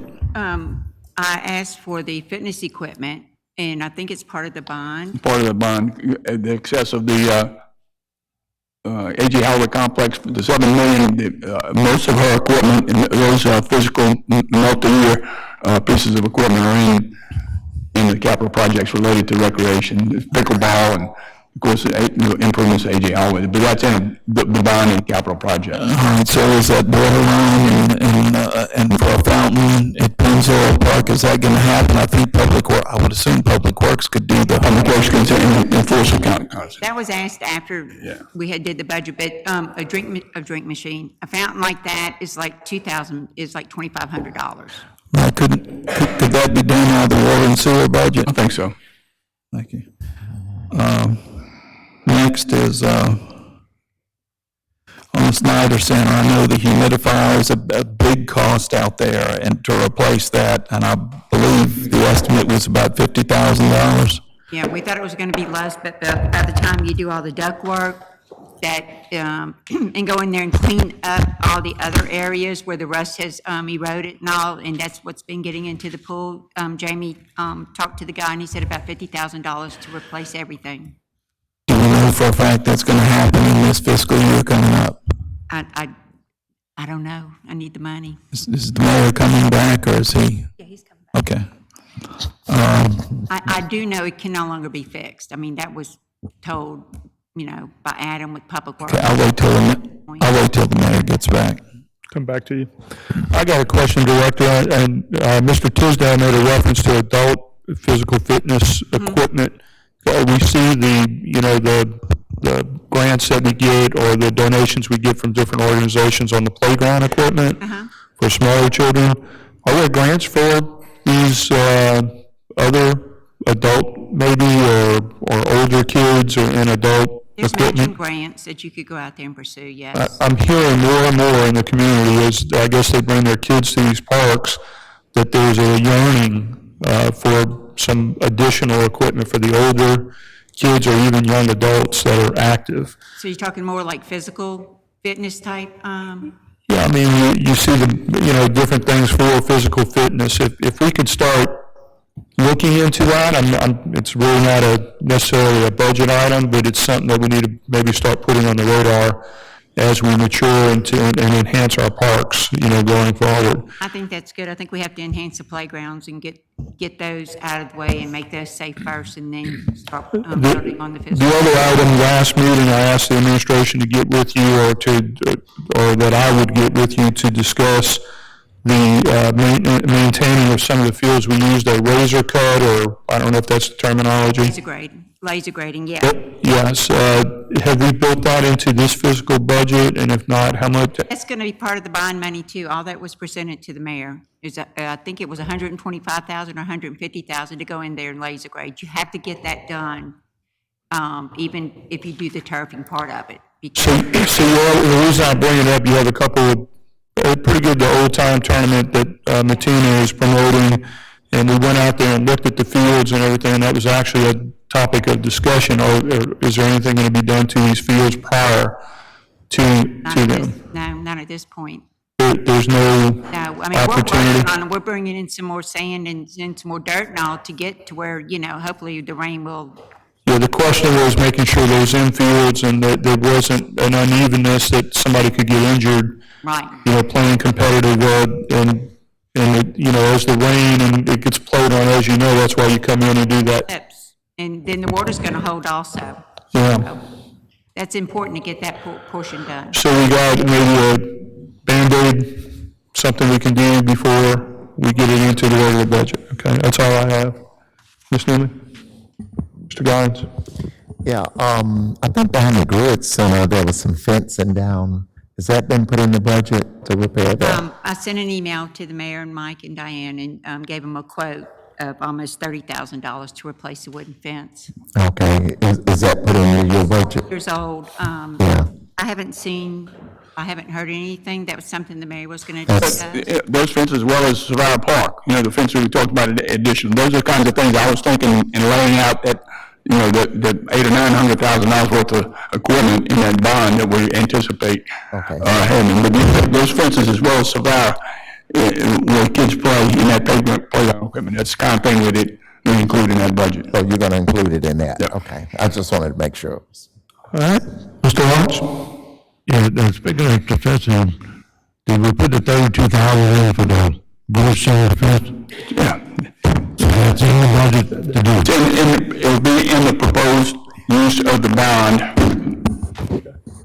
So we have to request it again, that's in there. It will be in the bond, and what we propose doing with the total $7 million in recreation, it'll be in that, as well as the pickleball. Yeah. And the other one is Savannah Park, so that's the same thing.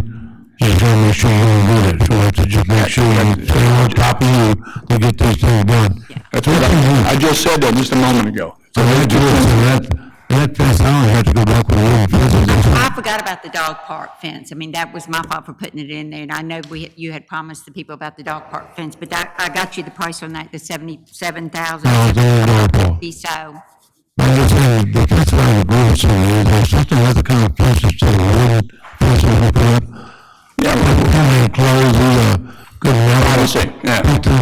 We're a privacy fence, Yeah. but I think the wooden fence is just, they rot, fade out too bad. well, you have to do privacy because the privacy is there because of the neighbors and the noise from the balls and the dances. I can understand it, but I'm just saying, It's not in this budget. It will be in the capital projects for all recreation items. It will be in that part of the bond that we're going to put it in. next year. For this year, but it's going to be part of the bond, not in this budget. Yeah. Get those items done. And pickleball too. Right.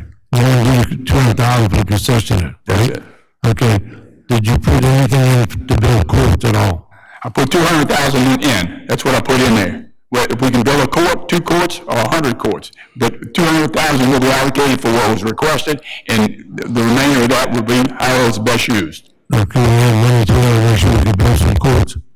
I just say do it at one time. It just gets big. I'm telling you, programs just get bigger and bigger and bigger. This pickleball thing. It's just going crazy. Well, the time we do that is in the discussion of the bond that we passed. We have a lot of flexibility. I think we should get into it. No, make sure it stays on the table. Yep. Okay, thank you. All right. Director, you have any comments? You have anything for him? Yeah, I was waiting for the mayor to get back, now that he's back.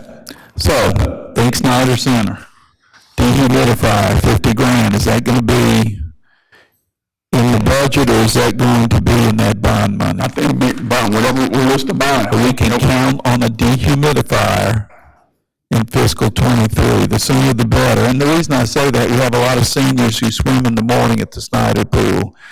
And when it gets really humid in there, particularly when they're using bleach, or the chlorine generated on there, and they've got to open doors at the north end when it's 40 degrees or 45 degrees or whatever, so the dehumidifier is a big piece of equipment there for senior citizens.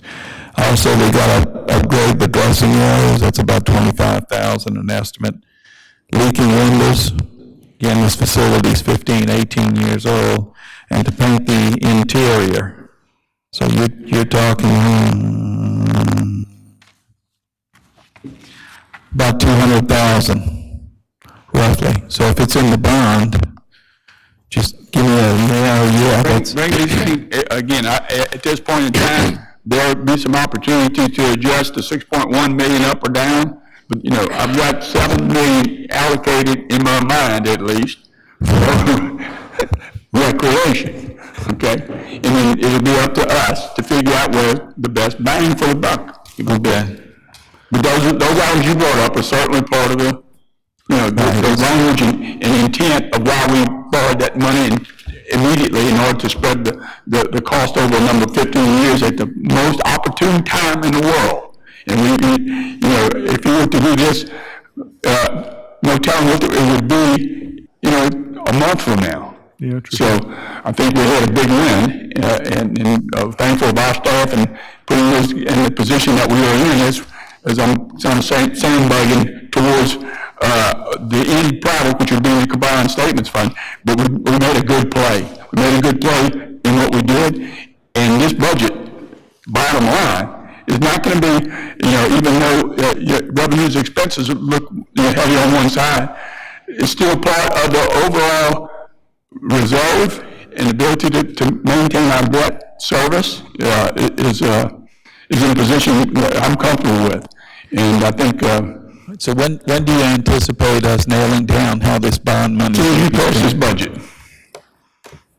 So we get finished with this by the end of September, we'll know where our bond money's going. When we pass this budget, we have all these conversations, then we're going to rock and roll into how we spend that $7 million for recreation, $7 million for the projects that we've got on the list and we've applied for the, so that would be our next order of business.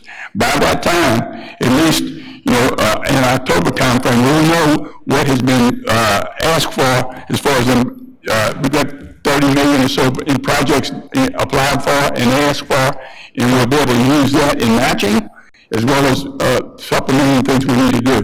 But our first course of action is to get through what we presented to you today, and it's in line with what we talked about. You know, using these things the best we can in order to provide this 10 or 15 year looking, so we don't have to fix the leaking things or the breaking things, and as well as you know, where we need to be in our departments. Thank you, sir.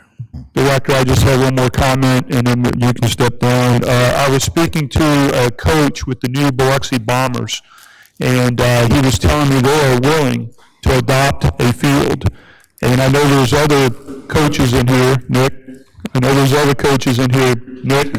I know there's other coaches in here listening, but perhaps other coaches with the tribe and can adopt a field as well, and that might help out with some of the maintenance or maintaining some of these fields. It'd be great. Maybe there's a contest between the police department and fire department who can volunteer to keep the fields, a field that you adopt in the best condition, and then you win a prize or something. I don't know. Okay, but we'll go ahead and move on to police department. I do want to note. I do want to note that there is a proposed change of over $1 million. Significant amount is in the compensation and pay. And as in both police and fire, I think there's been a commitment to say we are the best on the coast and you should be compensated as such. So that's a big reason for these increases. Bruce, any questions on it? We'll start on this end. Let me see if I can cover all these questions. Okay, go ahead, Mayor. You know, you hit the nail on the head as far as personnel services in both of our first responders, and we depend on that, and the success of Biloxi depends on safe, friendly, and beautiful.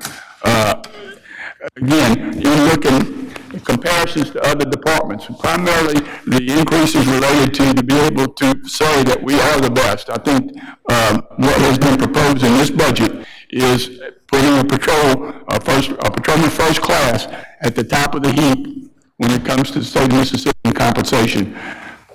Chief, highlighted for long, but, we bumped that, after you've been a year or so in first class, we've structured that bottom, pay at 53.2. Is that not right? And then the structure, from,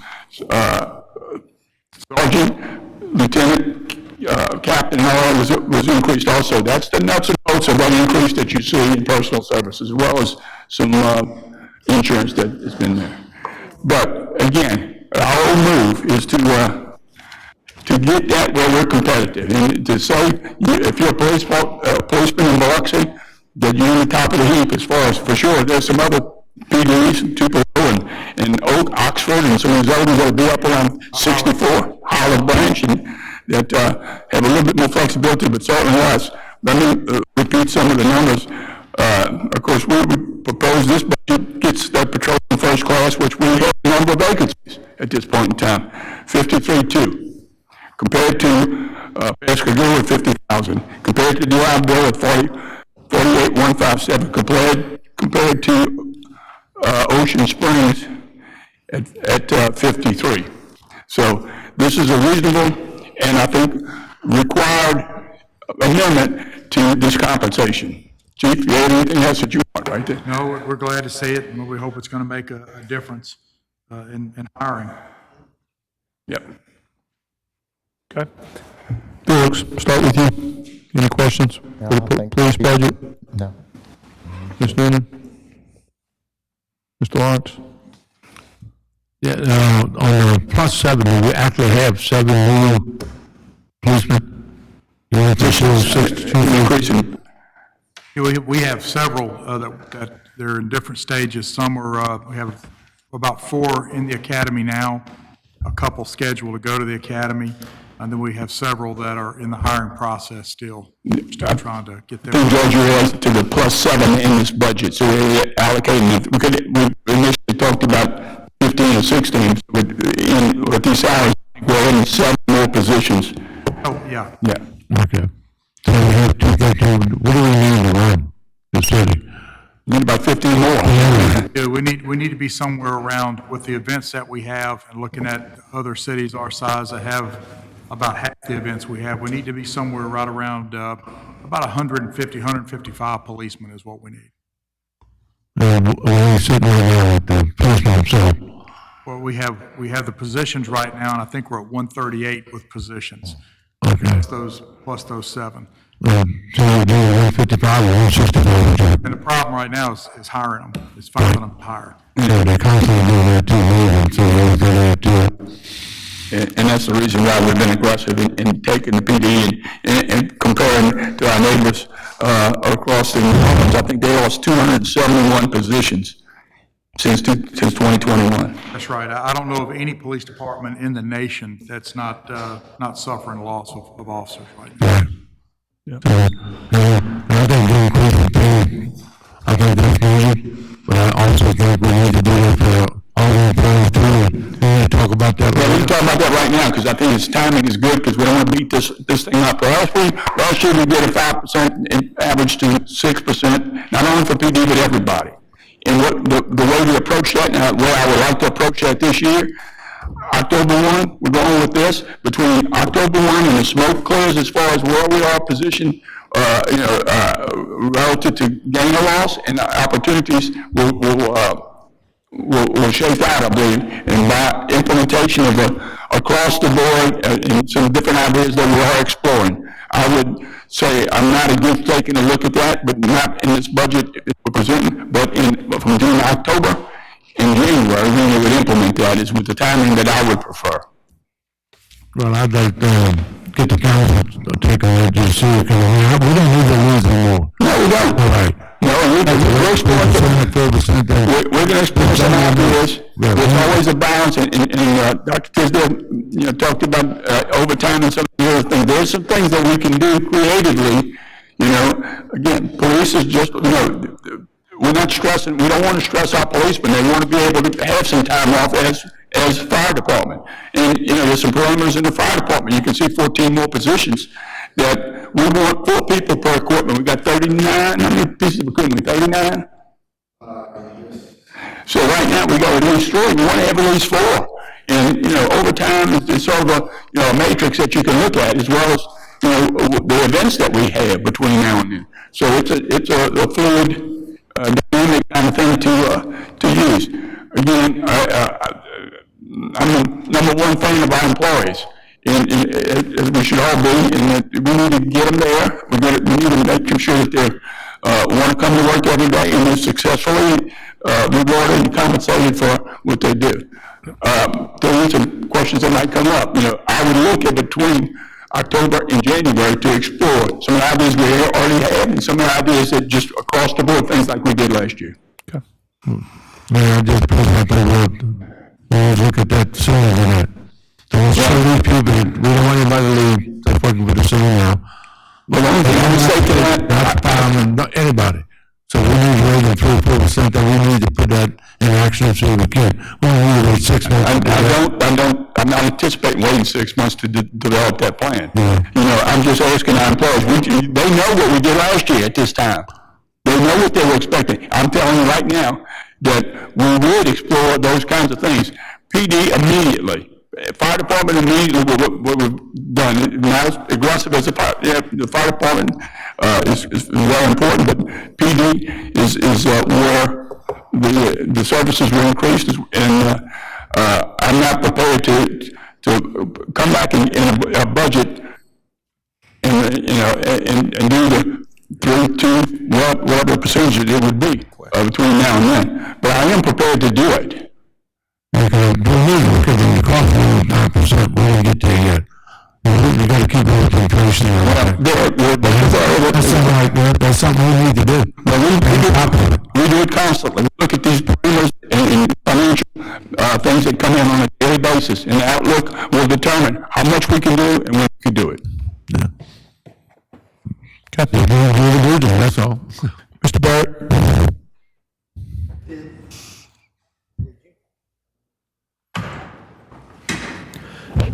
Did you just say that we're also giving fire department a raise immediately? No, we increased some other positions. Again, part of them, and some have been adjusted. Okay, I don't have any question on the police budget. I agree that we need to do whatever we have to do. Especially fire department as well as public works. We're suffering, we're dying in public works as far as we just don't have enough people to keep up. And so whatever we have to do, I don't know that 2 or 3 months is going to make a difference. Last year, we implemented those raises January 1, right? So that's something we would have to start discussing immediately. But whatever we have to do, especially those 2 departments, I'd like to see it citywide for all the employees, but especially those 2 departments. That's the police department, fire department is our safety, and then having, not to worry about your home's flooding when you have a heavy rain or tearing your car up because roads aren't taken care of. And so those 3 departments, in my opinion, are the most important in the city. And whatever we have to do to make sure that we're fully staffed and we take care of them, we need to do as soon as possible. You and I both know we visited places in the world and we've seen employees up to their chest, sometimes up to their chin. And, the things we are looking at and things we're planning on doing, there may be some point in time if we're not, in the right position as far as compensation, you might not have those people that are willing to do that. And your point is taken, but it's so critical. And at a critical time to people when they have no choices. So I'm well aware of that, and we have some ideas as far as public works and utilities that we're exploring. Again, trust me a little bit that in the next 3 months, October 1 through June, we'll come up with a plan I think is very creative and very the employees of those the departments will be appreciative of. Yeah. Okay. Mr. Tisdale? Yes. Are we budgeting, how much are we budgeting for overtime in the police department? OT, don't you think? Well, she can look. I know of 500,000 right now. Typically in past years, we've always run overtime roughly at I don't know what it is for this year, but typically about $1 million, give or take. Usually run about $1.5 million. 832 is what Diane said. What about, new vehicles? I think how many new vehicles we're looking at? Capital. There's 15. 12. Well, Well, I'm not sure, because I didn't get a chance to I review only it yesterday, but Cruisers, I did 12 Tahoes. I think there's 15 listed right now.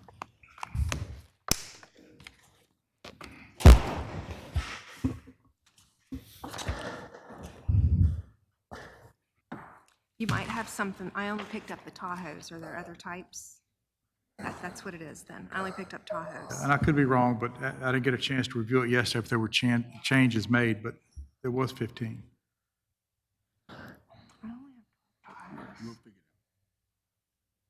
What's the magic number on vehicles? As we're gonna work through, we just make sure our they probably had 40 each, and the 80,000 to the deal.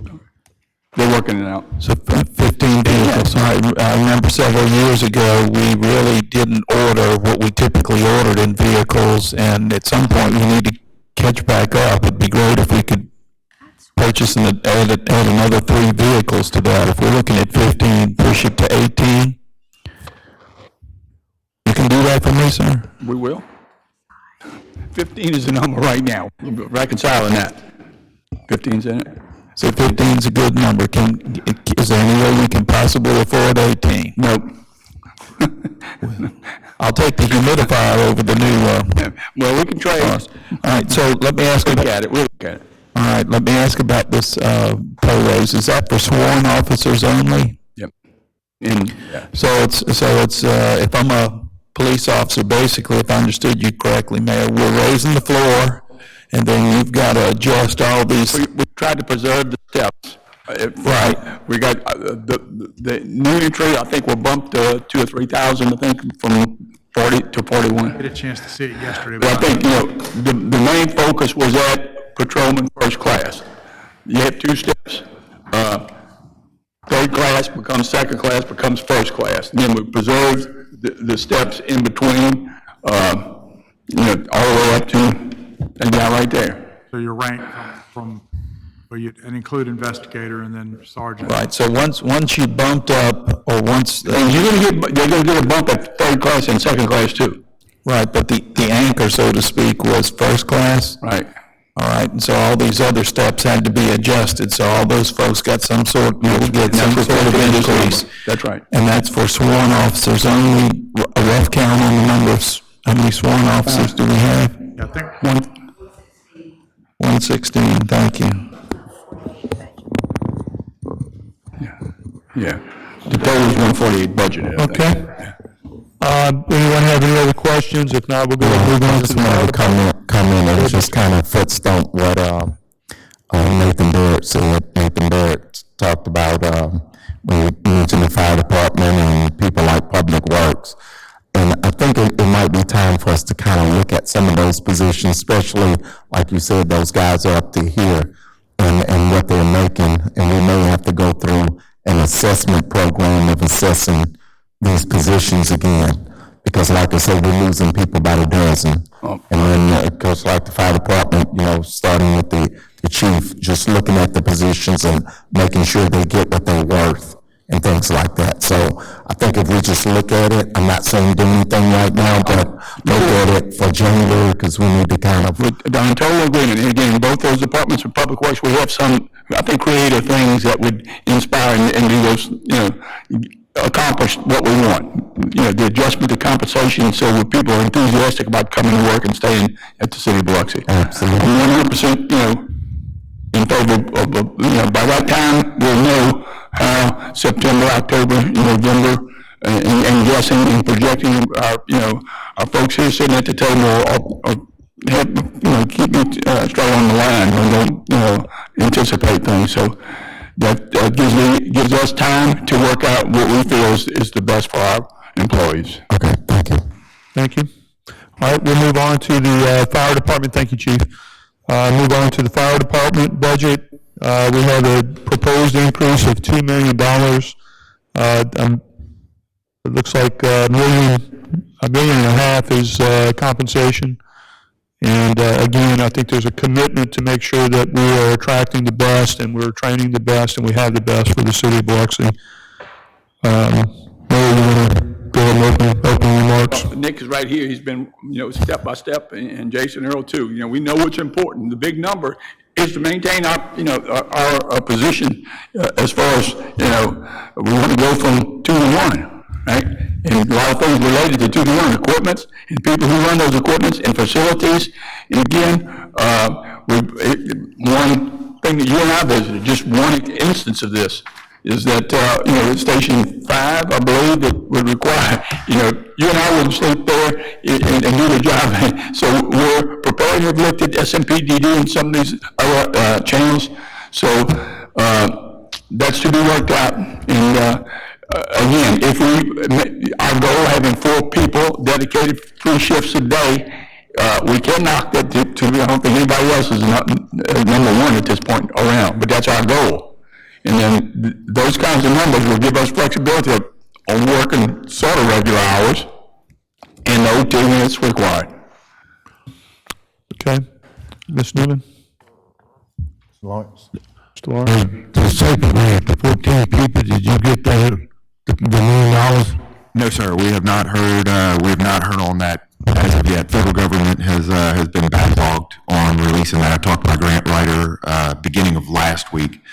And she still has not heard. They said they've trickled out a couple small ones, 5, 6 here over the past month or 2, but nothing on our status. I check it once a week.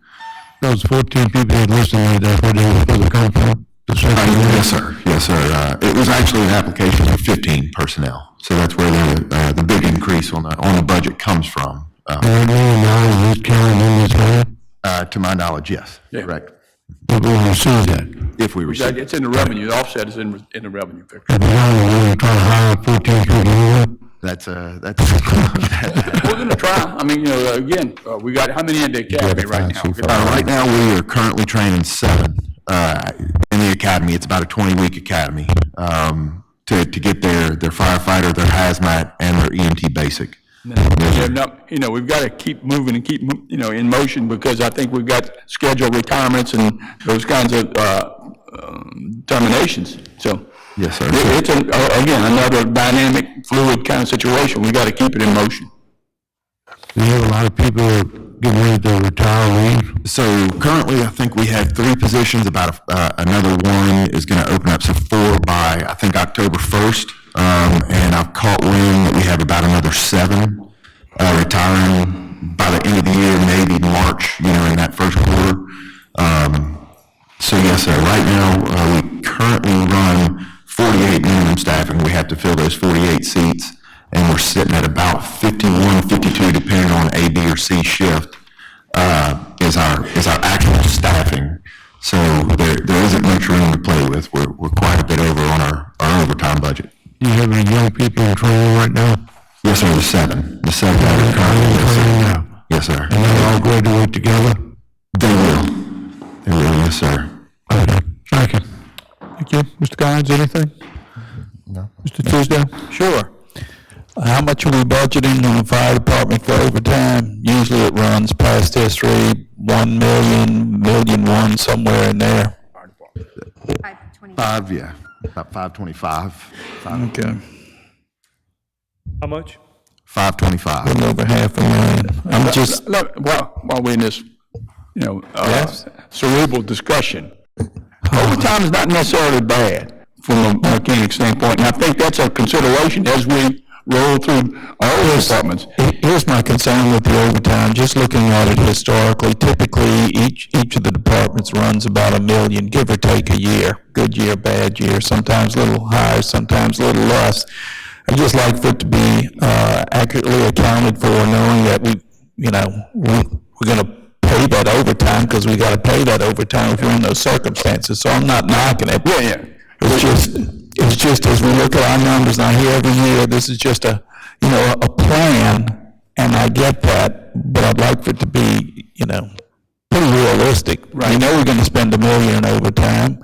We know we're going to spend close to $1 million, maybe $1 million. Well, please just it's not, I know this is just a, blue sky kind of situation, but it's part of our anticipation. And, the wisest course of action is to be aggressive when it comes to helping people to do overtime and I guess a wise course that we'll propose that in order to not just increase things. So I don't have a problem with overtime, just, we pretty much have an idea of what the expenses are. Budget cost for Station 5, we looked at Station 5, and I think our hope, I want to be sure we're on the same page, we're looking at maybe getting all that designed in fiscal 2023 coming up, and maybe the following year begin construction, or we're looking at beginning construction. I think we're making a move to get the documents ready for estimating engineering estimate, then the next play would be to approach SMPDD on how we move forward. Probably we'll be paying for it to 24, but we'll have some costs as far as engineering and other soft costs, permitting and whatever else that it would take to identify that. I'm anticipating 1.5 to 2 million. Okay. And I think I understood correctly, but just to be sure, we're looking at adding how many firefighters next year in this budget? If we get I'm sorry, getting ahead of myself. You had mentioned 4 per truck. Yeah. Is that right? Yeah, yeah.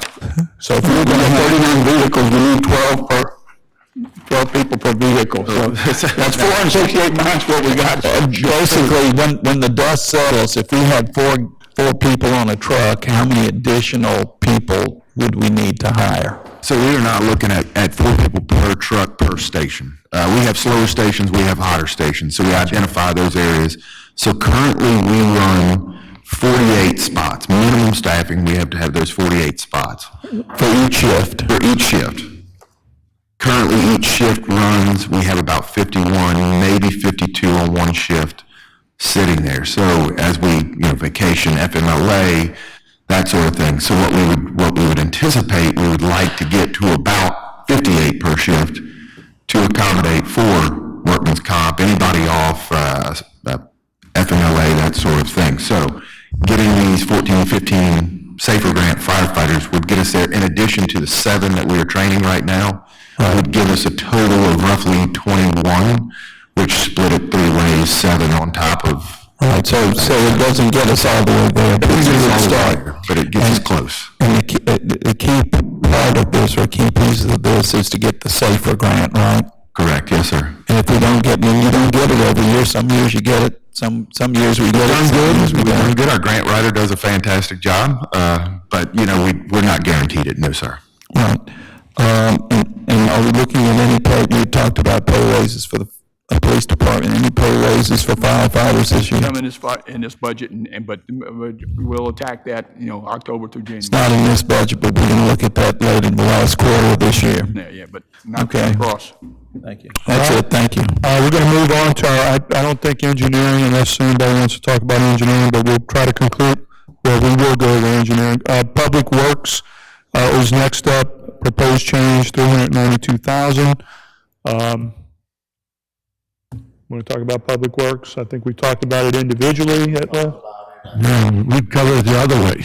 Yeah, we talked about Public Works, and like I said, the biggest thing really is to look at evaluating those employees, because like I said, we got a lot of leakage out of there, and the biggest thing with them is retaining workers. Sure. And the mayor said he's going to work a plan to try to do something about that, so we need to just kind of wait and see what the results are. Thank you.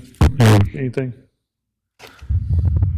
Yes, street sweeping, I think we budget $25,000 for that now. We contract for that. Yeah. Be nice if we could double that. I've got some neighborhoods, heavily wooded, lots of trees, filling up the box drains.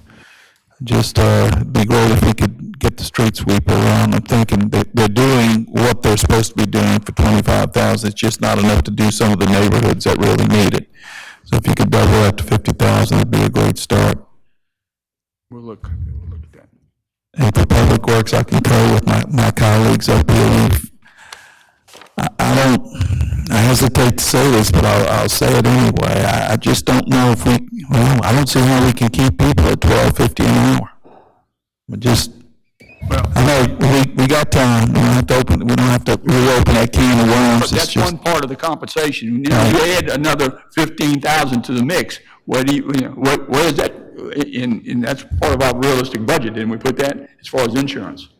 You know, the compensation as well as $12.50 an hour needs to be I'm evaluated. about to run out of time here, so let's get to engineering. Proposed increase of $6,800. Mr. Tisdale. Yeah, I know that we have 2 contract engineers that we use, and how much are we budgeting for them? I think one of them's at about 30 a week, 30, I don't know the dollar amount, but, Well, I know one's at $75 an hour, the other's at $150 an hour, and, about 20 and 30. it's a chunk of change this year that we've spent on contract engineers. I know we don't have a city engineer. Right, so we were down as far as that component. Of course, Mike was here to, he's minimized, without a director situation. You know the situation with our director. We're advertising for those directors. Getting any closer to a director at this point? Been applied. Okay. But anyway, I'm That's just, just part of this budget too. right, And I think we increased that amount. I just know that we spent a chunk on contract engineers, and they may be worth every penny since we don't have a city engineer, but it's a hefty price. Thank you.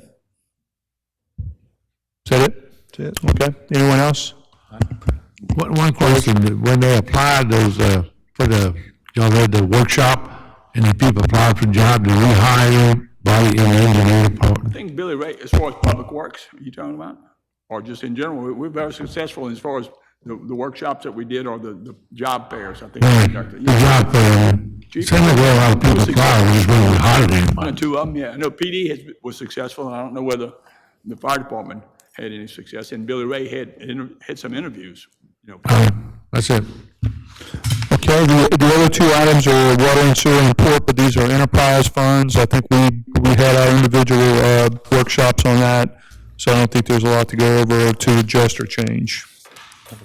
Mr. Tisdale, do you have a question on port or water? Mr. Lamont asked earlier about moving millage from operating to debt, and you said that it was, I think you said earlier, it was less than a mil, is that correct? Or maybe half a mil, or do you recall? From debt service to general fund, was it 0.68 or something like that, millage? It's like, we're using 8.7 of the 30.10 mils to pay for debt in '23. So it equates to like 5.4 million.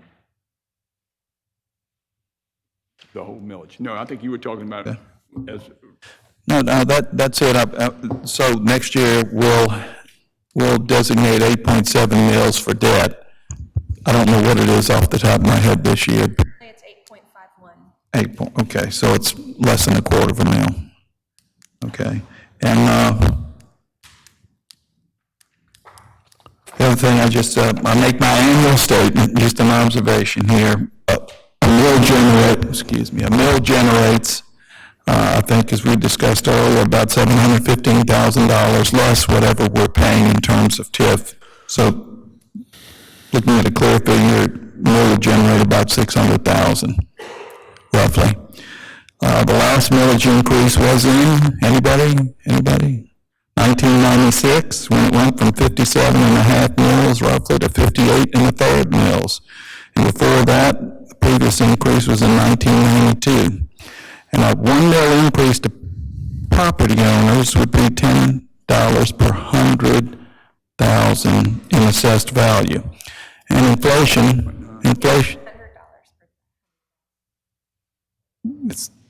it's 10 per 100,000. That's a conversation for next year. And inflation has risen, as we've talked about. All the costs have gone up. I don't think there's any appetite for a millage increase. But I tell you, and listening to some of the things we'd like to do and looking at what it's going to take to keep employees, $700,000, $600,000, maybe a mill this year and a mill next year. I know that's not forthcoming because I've already seen the ad in the paper. We don't anticipate a raise this increase this year, but it's something to think about. I worry, as has been mentioned in past past years. I worry about the infrastructure, particularly in West Biloxi and in North Biloxi. And we're doing a lot of work in the city, but we've got aging infrastructure, and without some other source of revenue, it's going to be tough. We started tomorrow. It'd take 30 years to do everything that's got to be done just in West Biloxi. Well, that concludes my comments. Thank you. All right, Mr. Tisdale, are you proposing we raise taxes, or is that what I'm hearing? I don't think we'll get a consensus on that today. Anyone recommend raising taxes? I would tell you. I don't think we have a consensus. I'm glad you said that out loud. What I'm saying is, going ahead, when we have these discussions in October, and we start to really take everything we things, and we start looking at compensation and the pay package, you're going to need to generate some dollars, or you're going to have to cut some of these budgets significantly in order, unless you improve those salaries. Unless you have to entertain a motion to adjourn. Adjourn. Or recess. Recess. Move. Do we have a second? I'll second. All in favor? Those opposed? And another thing.